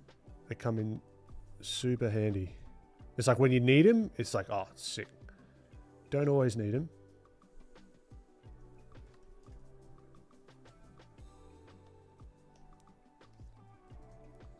All right, let's get maybe this occlusion shadow here on the hair. There we go. That's what's missing. This hair's almost touching the head, so it needs to reflect that. Not reflect as in light reflect, but just as a context thing. Better. If you like that kind of look. So it's little things like this as you keep going. And as you get better, you start to say, oh, something's missing, something's missing.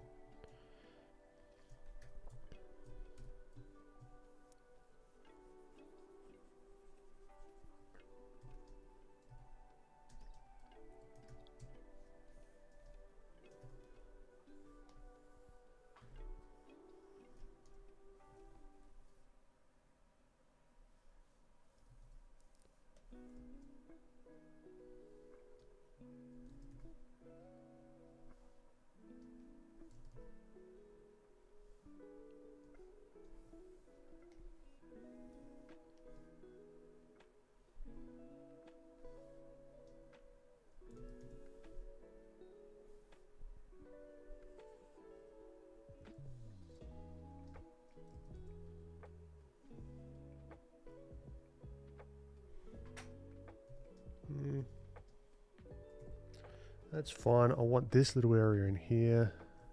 Can really pop a little bit more. Have a lot more contrasty kind of vibes. Done a bit of rendering these last couple of streams, which I'm quite fond of.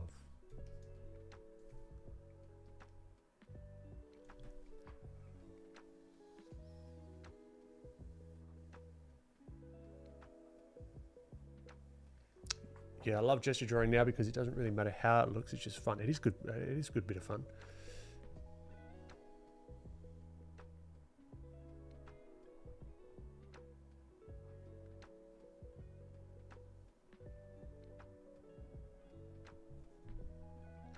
Marketing and art goes so hand in hand. Just building portfolios requires some graphic design. The email applications being this is why you should hire me. Billboards in a way. It's an interesting gamification in a way. Well, that's what I think, right?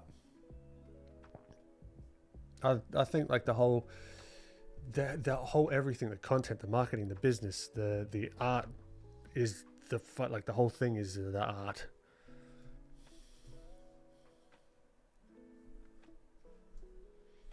Yeah, it helps me ideate as well. The hue shifts on the filter plugin. Yeah, 1000% Shane. 1000%. It should be like the little happy accident slider. When you got to do animation, play with them shapes in motion. Oh, there's so many things I want to do. There's just not enough time in the day. But when I do it, I'm going to start small, and you're all going to know about it. And we're going to try it together. We're going to get frustrated together. And that's going to be part of the fun.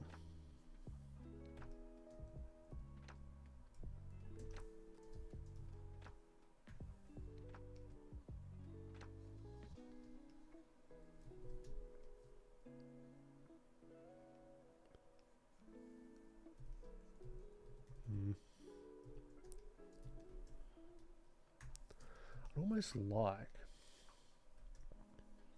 Let's see what this looks like.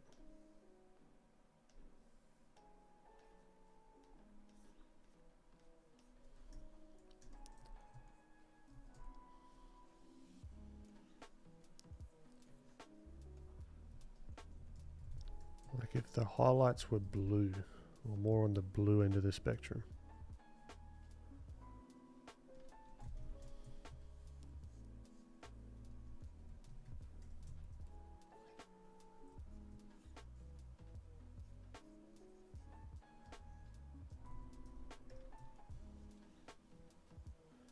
Way too shiny and stuff, like it looks just weird at the moment, but I'm just experimenting.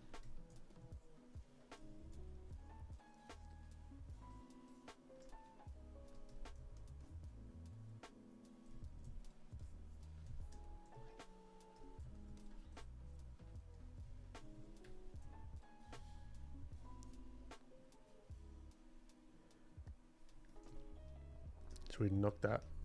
See, it's like tints it just a tad.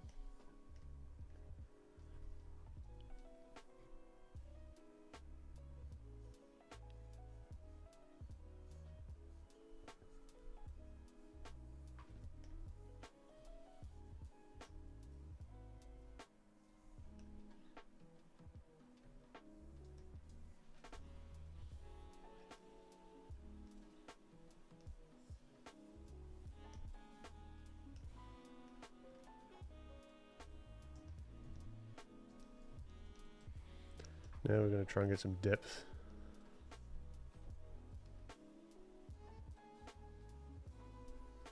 Some real, I don't know, just some, yeah, depth.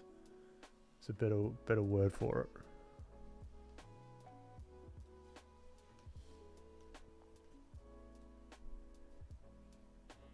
And this only works if we've got our, see, it's like, okay, that's where it was. And then it just popped it. Equivalent of kind of putting like a glaze in oil paint over it. We could even change the hue of this so it's more on the cooler scale.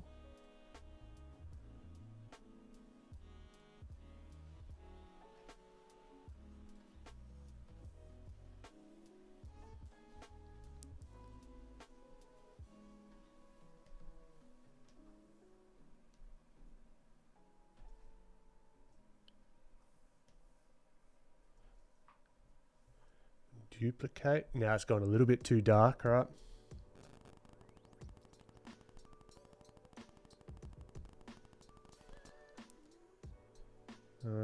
Where's my color? Where's my color?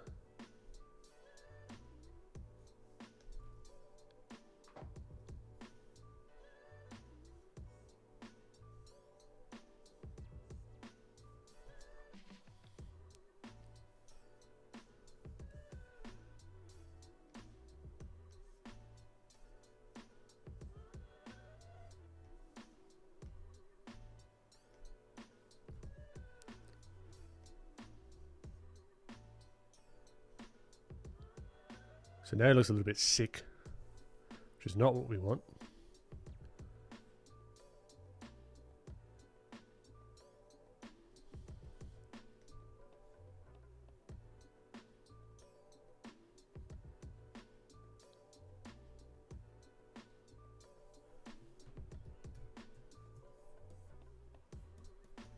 Just where those highlights are, maybe there's something there, I don't know.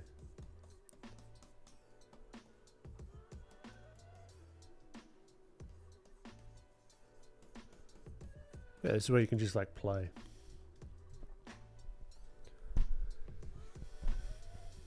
I've always wanted to play around with that Procreate animation app. I reckon, yeah, it's worth it.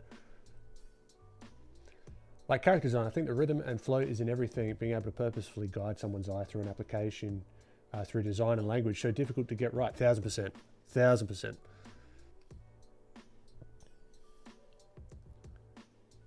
Ah, Peter Griffinson, thank you. Thanks for popping in. It's taking a while to learn the human body. Maybe I'll be animating by August. Nice. You don't have to learn the whole human body like it's like a thing to complete. Thoughts on art schools in 2025, specifically for becoming an illustrator and or concept artist? I haven't gone to art school, like the art school that you're thinking of, so I don't know. I was talking to someone that owns like a school, but it's here in Australia, and a lot of the jobs in this industry are in America. So if you're abroad and you need a visa, a degree is a good way to get there. There is like a positive to that. That I think on the American side, I think like if you're in America, I don't know, you're already there, so it's kind of like. But I would listen to people that have already done it and see what they think. It's more so I have the confidence to pose the body in space and time. Yeah, yep. Yeah, he kind of gives that vibe, doesn't it? Doesn't it, Lana? A little bit.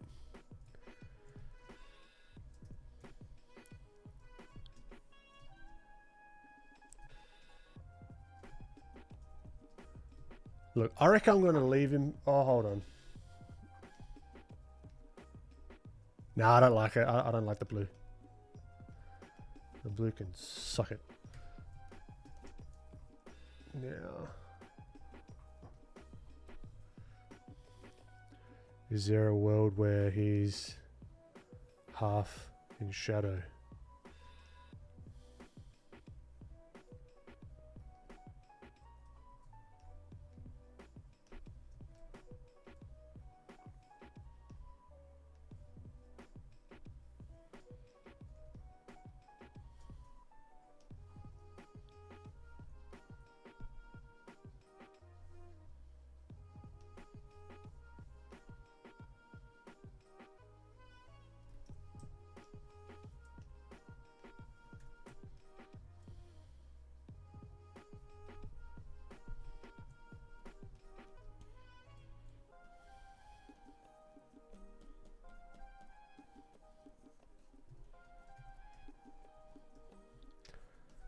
Coming back to our previous exploration, this is the beauty of the multiply layer. You can experiment, explore, and do stuff pretty bloody quickly.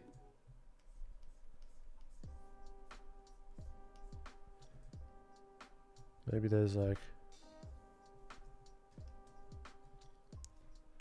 something that like speckles the light somehow. I don't know. Looking through trees or something. Why? Fuck, I don't know. You're asking the wrong person. I'm just drawing him. But this goes to show that even with shadow, there are reflections.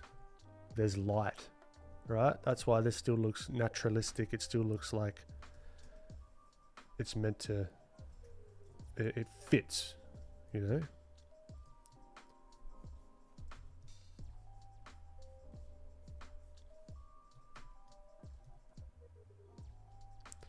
We could even do some camera, or just like how there would be exposure in certain parts that might overexpose here if it's right next to the shadow. I don't know. Maybe not. Maybe it's going to feel warmer, like subsurface scatter it a little bit from the shadows here.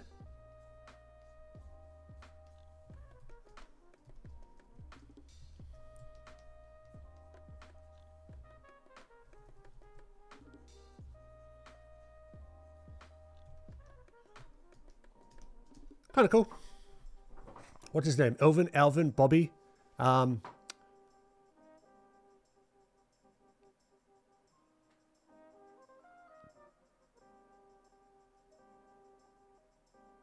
Tristan. There you go.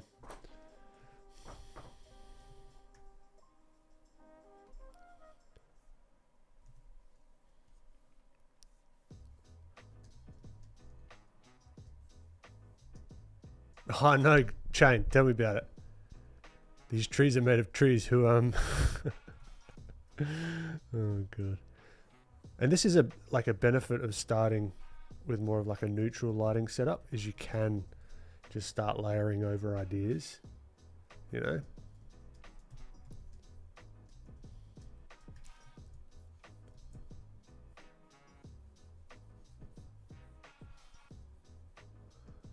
And even have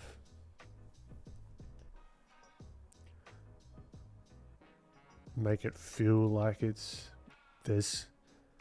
So like, is he in a room, or is he like, the lighter that you go, the more information you would have about the environment. Maybe he's in a tree canopy where you would see the blue sky. Some of the blue is coming through, you know, that rhymes. And it was completely intentional. Or he's like at night and he's got spotlight on him or something. I don't know. You can just play.